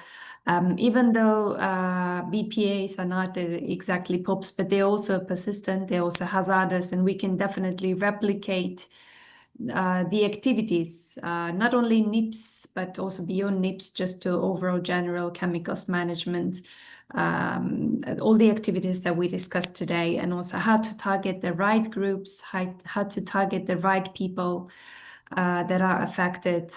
This is some considerations that we keep in mind. Thank you very much, Maria. We move to our next speaker from Jamaica, Ms. Sharika Whitelock Billingsing from the Poison Information Coordinator, Carpin University of Technology in Jamaica. Over to you, Sharika. Thank you so much. Good time of day, everyone. I do not have a PowerPoint, but I'll just be speaking on 4 distinct points in regards to how we can do gender mainstreaming as GRULAC and CARICOM countries. I'll be talking about policy. What are the different policies you can look on in your country? I'll be talking about enforcement. I'll be talking about evaluation, and I'll be talking about recommendation. Much of the discussions this morning look on the paucity within data. There is lack of data. So in my discussion, I might share some ideas of where in our national system we can actually access some data, or we can collate that which we have. We have the agriculture sector, the vector control sector, the health sector, and the environmental sectors that are affected in regards to the burden that it poses on their budget for POPs in our country. What are the different policies that you presently have in country? What are the different regulations and the legislations that you have where you can mainstream gender transformative data or amend this legislation to show this in your implementation plan? So here are some examples that I thought of. You can think about your food regulations, your food safety regulations. You can think about regulations that has to do with agriculture, that has to do with pesticide. You can think about your occupational health and safety regulations. You can think about regulations that has to do with labor, and also for consumer information and consumer affairs. And for this part of your policy development or reviewing, you are going to need to have what is called multi-sectoral collaboration. So you're going to need to have the health ministry, the environmental ministry, civil society, private sector, and academia all coming together to look at all of these regulations and policies within your country, within your industries, and within your institution to see where in the policies there is a gap where you can put in these gender information. And that does not require a lot of funding. All you need to do is look on these policies and see how best you can fill these gaps. Now, how do you ensure that this process is effective? Or in some way, how do you measure the effectiveness of this when you have started your implementation plan? You must have what is called some evaluation system in place. So when you would have put the gaps, fill the gaps within the different policies, you are going to say, how do I measure if this is working in my country? There are different ways in which you can measure it, and you can do it from present data that you have. You look on your health data.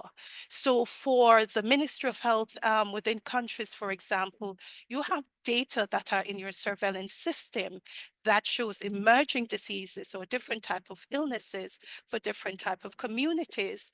Now, if you saw diseases that are prevalent or they existed, for example, for the past 10 years, and you're saying, okay, I'm going to put a policy or I'm going to put a regulation in place this year, you're going to track to see for the next 10 years or for the next 5 years, is it that my target is that for this year, with the enforcement of this policy, I'm expecting to see a 3% decrease per year, a 1.5% decrease per year, or 1% decrease per year. And this is what you're going to use to help you to measure the effectiveness of the policy that you put in place. And also from some of the data that you would generate, you are going to compare the male and female attribution differences. So if you see a particular health burden being exists in the female population compared to the male population, an example would be, say, the incidence of cancer within the farming community, and you look on that health data. What is the mortality for female within the farming population? What's the mortality for male? And after enforcing this particular regulation for the next 5 years, what does the data look like? And you use that to see how it is working. Now, you can have actions after your evaluation.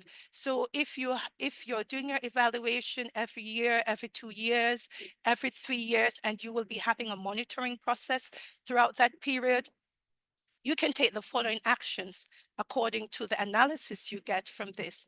One, you can decide that you are going to review the regulation, the policies or legislation that you have in place. And what would cause you to do that?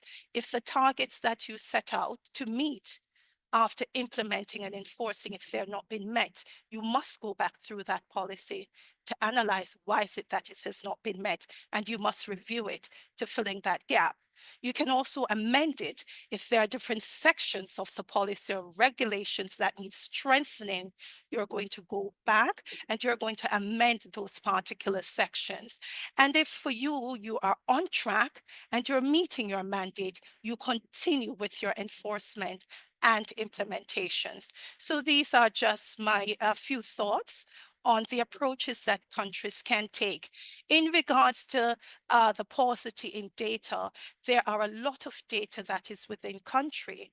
The problem is in regards to recording it accurately, reporting it correctly, and most importantly, collating the data. So you have a lot of data in your health system, in your accident and emergency departments, within your private and public hospitals, because patients do come in, they do report illnesses, you do the laboratory analysis, and you have this.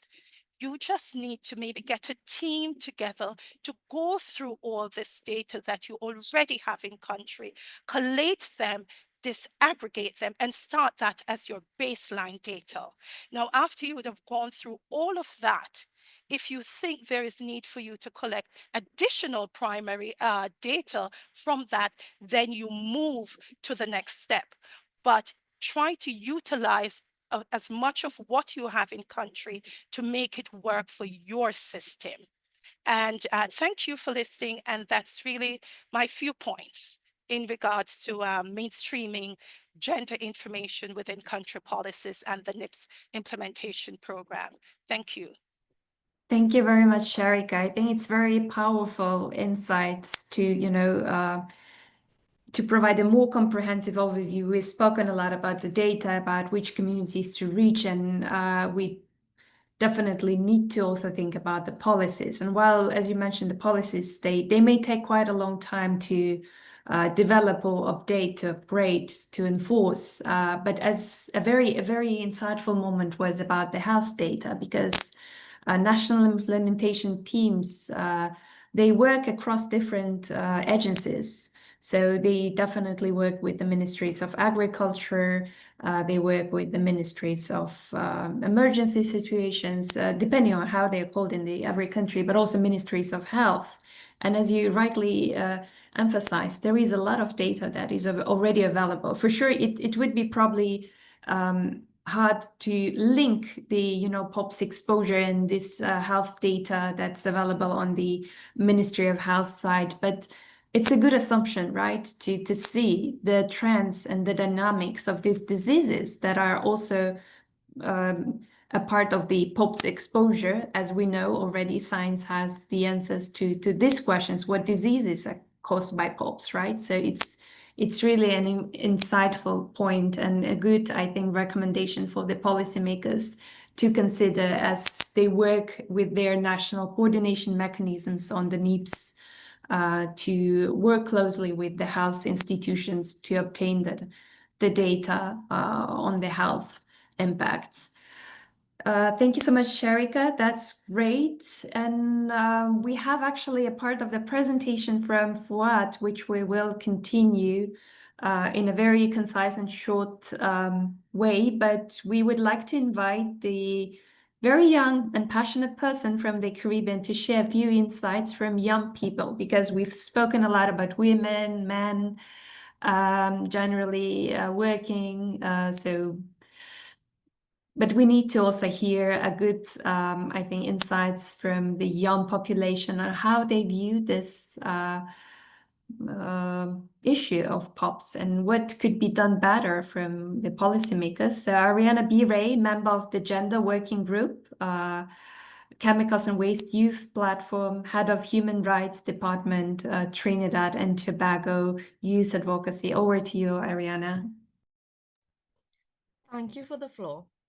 Good morning, everyone. I appreciate the opportunity to share some perspectives as a young woman from the Caribbean on the importance of gender and youth responsive national implementation plans to reduce and eliminate persistent organic pollutants.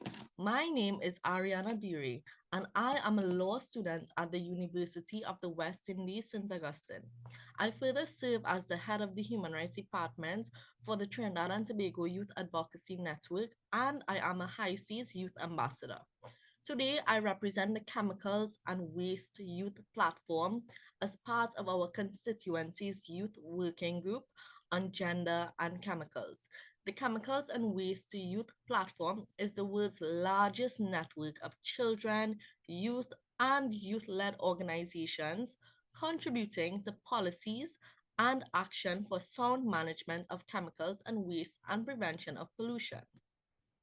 Since our founding in 2021, we have served as the designated space for youth organizations that are accredited to the Minamata Convention, Global Framework on Chemicals, and BRS conventions to work together and engage decision makers on the chemicals and pollution issues of greatest concern to children, adolescents, and the security of future generations. We engage a broader open membership of over 2,500 individual and 400 grassroots youth-led organizations worldwide, worldwide, from early career scientists to young waste pickers to creative storytellers to community organizers, a majority being from countries in the global south. In the Caribbean, youth movements to champion chemicals and waste management are small but growing, with support from the Chemicals and Waste Youth Platform and other networks.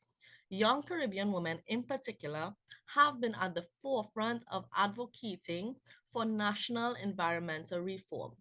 In our small island nations and within our coastal communities, where environmental challenges are magnified by limited landmass and the fact that we are surrounded by oceans, any problem is felt across every level of society at once. Unlike larger nations that may have more space, time, and resources to respond gradually, our vulnerabilities are immediate, interconnected, and impossible to ignore, affecting women, youth, indigenous people, workers, and other vulnerable groups first and worst. In the Caribbean, small island developing states, every pop issue is also a marine issue. Every waste pile burns, every barrel of PCB oil spilled, every pesticide application that runs off in the rain eventually finds its way into the territorial seas, exclusive economic zones, and even the high seas. All roads that chemicals take literally lead to the ocean. As a young law student focused on oceans policy and coming off of an unsuccessful negotiations this month to achieve global plastics treaty, while the BBNJ Preparatory Commission is also underway, it is even more urgent for SIDS that ocean and pollution governance to be addressed together and that more dialogues on their interconnections are convened. Too often, ocean negotiations overlook the realities of pollution, while chemicals and waste agreements sideline the ocean. This leaves the community most dependent on healthy seas to face the consequences of this fragmentation, especially women and youth, whose disproportionate impacts and vital contributions to sustainable environmental management continue to be under-recognized and undervalued. National implementation plans are one of the clearest opportunities we have to integrate these together in small island development states. Who do we need to involve to make them effective? Not only the traditionally defined technical policy and political experts, where we too need more gender equality, but we also need to engage those experts and the lived experience. The question then becomes, how can groups like these be meaningfully engaged in the design and implementation of national implementation plans? One example comes from my work with the Trinidad and Tobago Youth Advocacy Network, where young women like myself have been leading community dialogues that link human rights, gender, and environmental issues. We see several opportunities to strengthen the NIPs through these kinds of engagement structures. We also recognize the progress being made through the Gender Action Plan within the BRS conventions, which provides an important entry point for mainstreaming gender considerations across chemicals and waste governance. Building on this, the Chemicals and Waste Youth Platform is now hosting consultations with young people worldwide to develop a proposal for what a children and youth action plan under BRS could look like. Often, gender mainstreaming defaults to focusing on disparities and risk for adults. Children's health is frequently grouped under women's or reproductive health, limiting consideration to pregnancy, developing fetuses, and very young infants, while overlooking the distinct exposures and rights of children and adolescents. Ultimately, gender mainstreaming within must be intersectional, recognizing how age, identity, and lived experience connect with gender to shape both exposure to chemicals and the ability to influence solutions.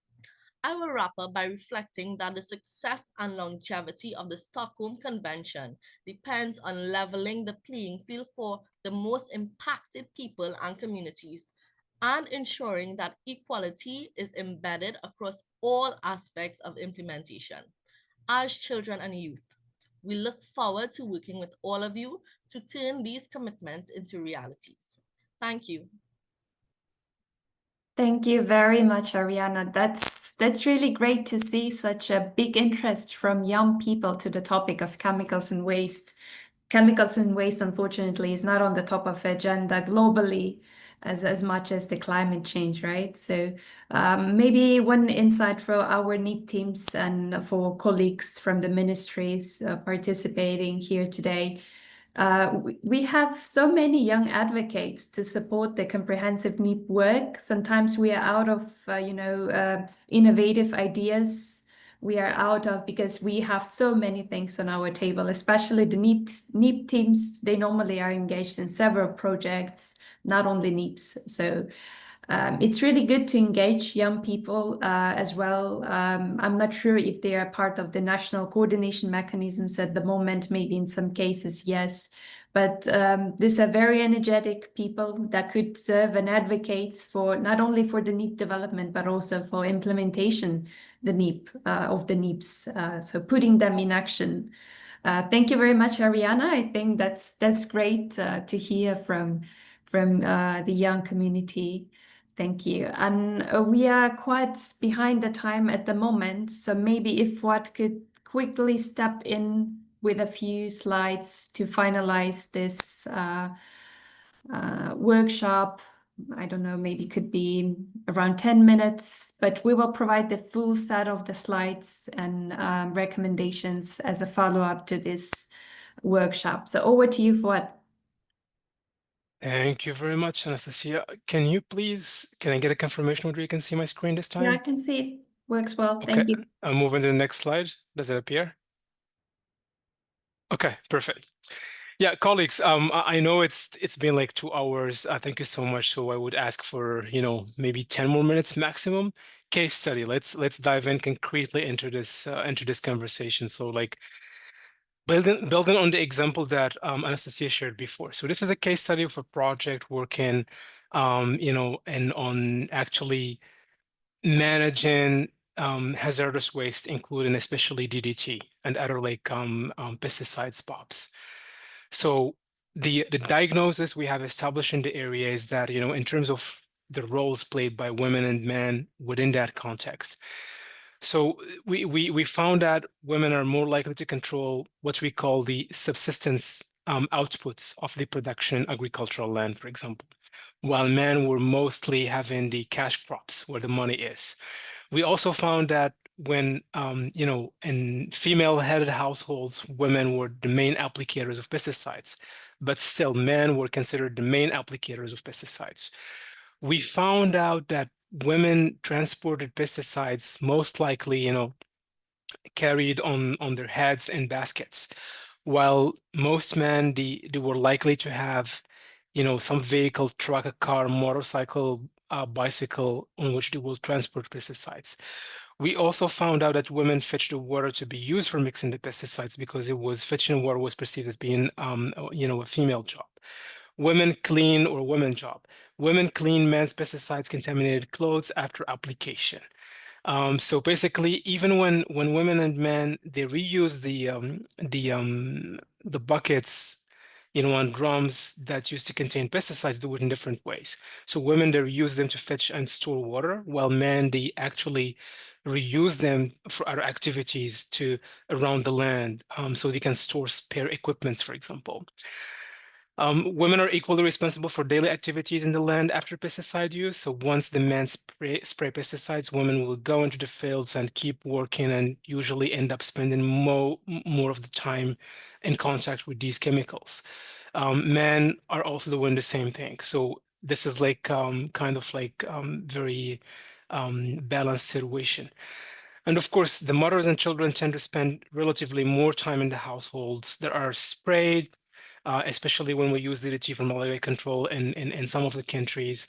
And this is happening actually in that context as well.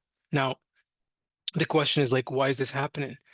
It's happening because pesticide application is not considered a woman's job. That's why they're not benefiting from training and so on.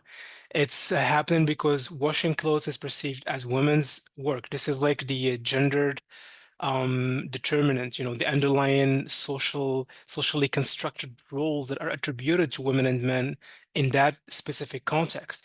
It's happening because securing water for the households is considered a woman's job. That's why they're fetching water that is going to be used to mix pesticides. And it's also happening because women are not taught to operate vehicles. They are not encouraged to get driving licenses. Beside the stigma in some countries, against using bicycles and other means of transportation. And of course, it's happening on the man's side because pesticide spraying is considered a man's job. And there is also this perceived vulnerability, the toxic masculinity where men put themselves into riskier activities. We can, spray the pesticides even if these are chemicals. We can do this, we can do that. So it really the roles attributed to both women and men are really based on these social constructions that we see in this context. So what are the consequences here? Because women are not considered primary users of pesticides, they have limited access to training because they are exposed to higher risks during the transportation of pesticides because they cannot afford to have other means of transportation besides putting them on their head. Women are exposed to negative effects of pesticides again because they are not aware about the toxicity levels of these chemicals. Of course, there's also what we call the missing opportunity. When women are not really aware about what's going on, we fail to, exploit the fact that women are going to be our best ally in terms of influencing the behavior of their husbands and children to adopt safer practices. So on the opposite side, men are more likely to receive training about the safe use of pesticides because they are considered to be frontline users of these pesticides. Men are more likely to have access and wear protective gears because they have been trained, they have attended awareness-raising sessions, they know what they're up to. And men are more likely to wash their hands and take a bath after spraying pesticides, again, based on that same level of awareness. And they're more likely to change their clothes after spraying pesticides. So they go to the field, spray pesticides, change their clothes. Right afterwards, women will go into the same field and keep working for long hours without changing clothes or anything because they don't have the same level of awareness. And even when you have labels, again, because women may not have access to the same education, to the same, literacy courses and so on, they will not be able to really understand what's written in these labels. So again, this is just to show you a concrete example about, why women and men are not affected the same way. This is what one of our colleagues before said, let's break the statistical silence about all these things. So when you put the numbers into display, then you see the big picture out of it. So I will not dive into this. We have discussed it before. I will just focus on these direct and indirect exposure pathways.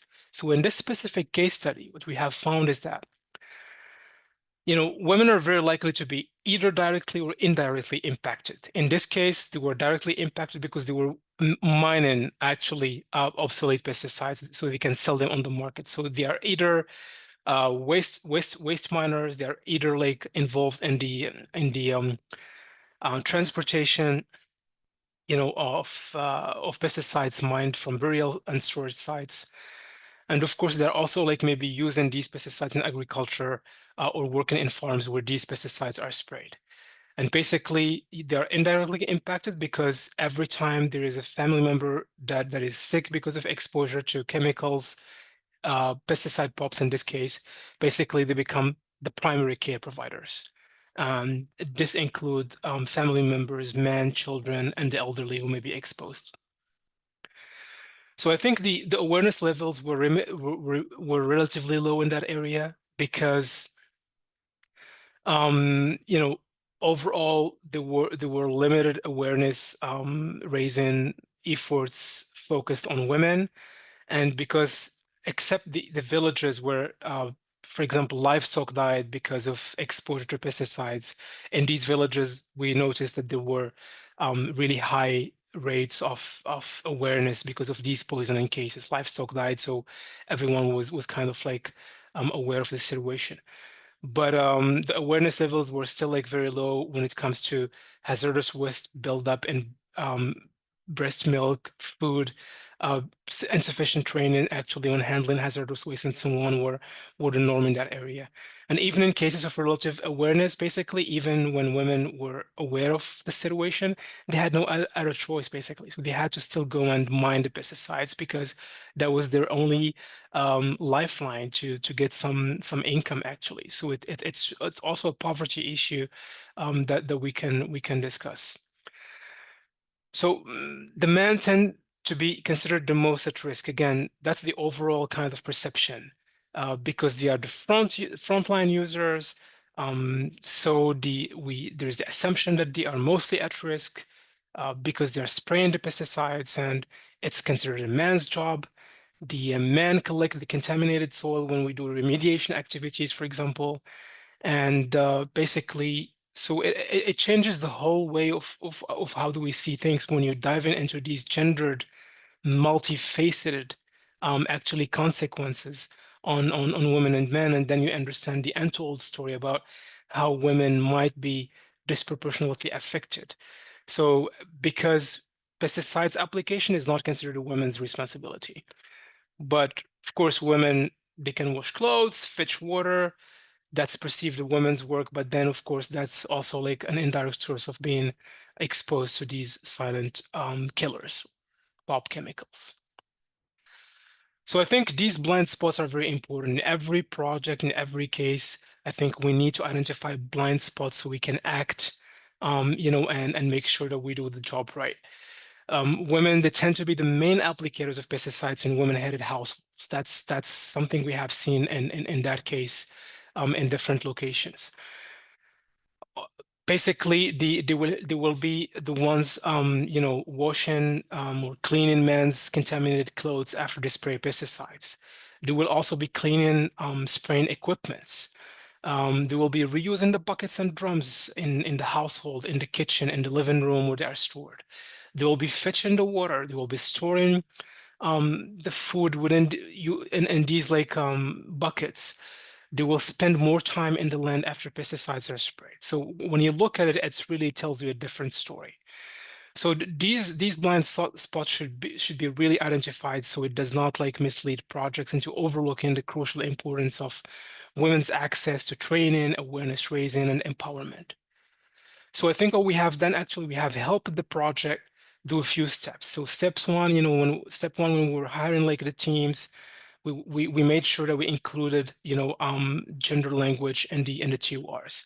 So make sure that we use the reference as he and she, clearly identify gender-related responsibilities in the TORs of every staff of the project team, encourage candidates with relevant gender experience to apply, experience working on gender mainstreaming or women empowerment, is desirable, make it like very, clear in the TORs. And also specify that the workforce to be hired should be composed of women and men, and also like try to translate the TORs in other local languages. We have countries with so many local languages that if you don't translate the TORs into these local languages, the odds are very high that the people who should apply will not apply because of that language barrier. And there are a lot of innovations we have seen. Examples, for example, if using a QR code, we just scan it. The mobile phones are like available pretty much everywhere right now. Internet connection can be there or not, but it's still like available. And basically, by scanning the QR code, you can have that label, you can have that information that you are reading, the TORs or the label of the pesticide translated to you in so many local languages.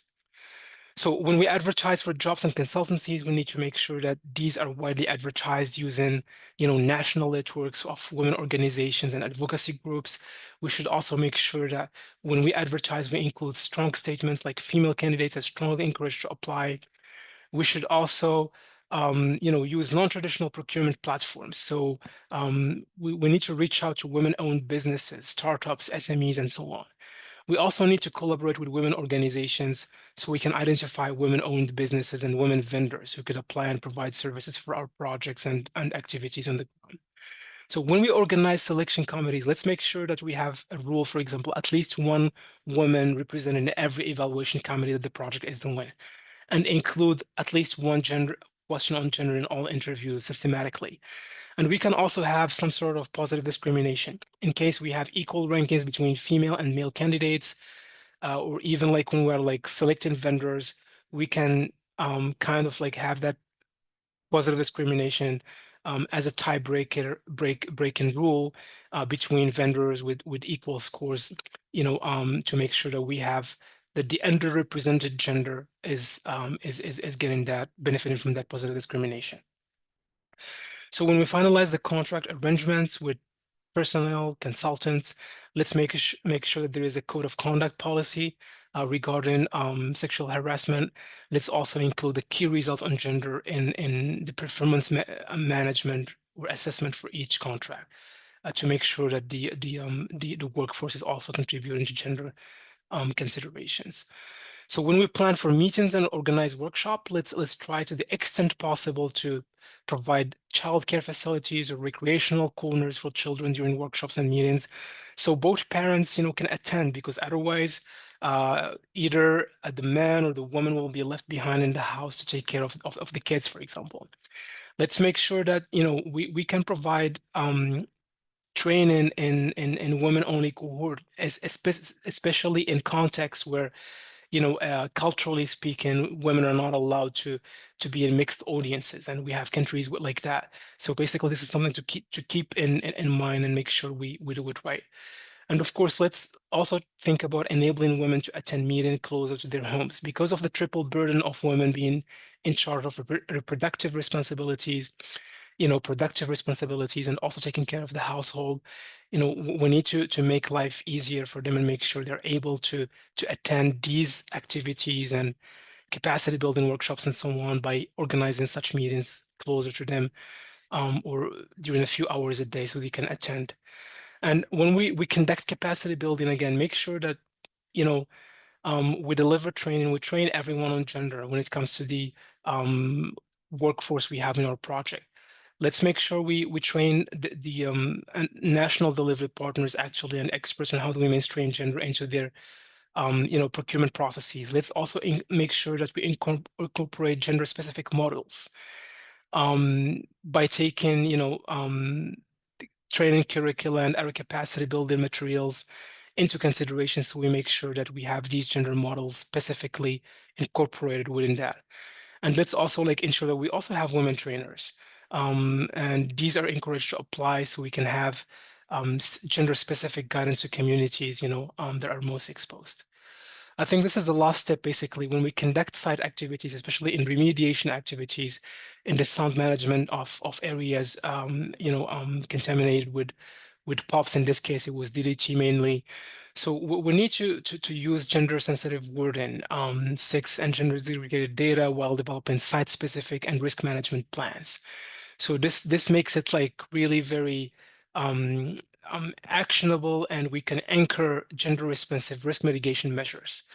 So we should explicitly encourage both women and men candidates to apply, in all activities, even activities that are men perceived as being men-dominated or man job, like the disposal of the DDT stocks and treatment of highly contaminated soils. We should also make sure that the projects can consider providing necessary technical and managerial training to women on how to safely handle obsolete pesticides, so they are also equipped to handle the task accordingly. And of course, we need to tweak the way we do business in order to allow for example, for women to be able to employ it closer to their homes, or even offer them flexible part-time jobs, and even also assign low-risk roles to women in reproductive age, because the impact is going to be twofold.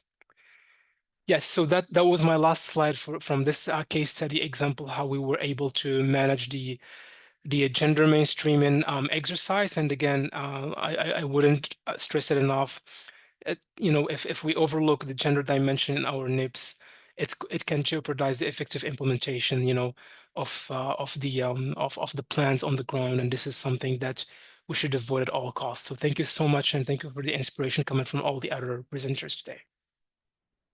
Thank you very much, Fuad, for sharing. I think it's quite comprehensive on the case study from that project.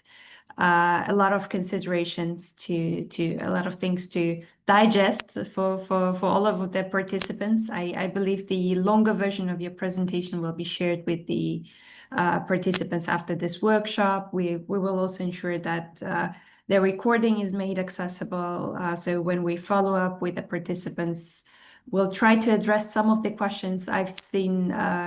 We have a word on the Q&A module, but we also have a few comments on the chat. We will address these questions on the Green Forum group and share the answers as a part of the follow-up to this session after the workshop. Just one reminder, I see some colleagues from Africa participating today. We have another workshop tomorrow. Please join us. That will be the similar discussion, but a new set of speakers sharing some insights from the continent, also from Europe and Asia.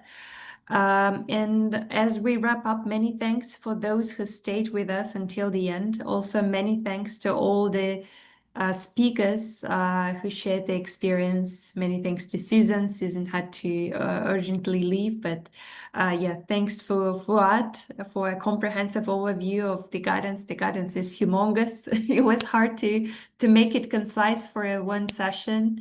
Many thanks to Cecilia, to Maria, to Ariana, to Sharika, to Eustasia. I hope I haven't missed anyone, and also to all of the countries who attended today and shared their experience in the chat, also in the dialogue. Maybe if anyone of the speakers would like to add anything or say something, please feel free. The floor is open.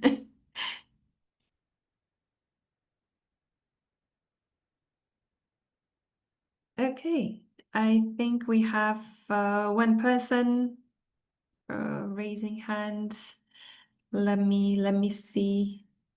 Okay, yeah, I guess we are ready to wrap up. I see this is Priscilla from the women's organization. Priscilla, we will be reaching out to you separately so we can invite you to our next workshop tomorrow and we can keep the discussion going there. Thank you, everyone. And also thank you to interpreters. I think a very great job on the Spanish interpretation. Thanks a lot and wish everyone a great day. Yeah, thank you.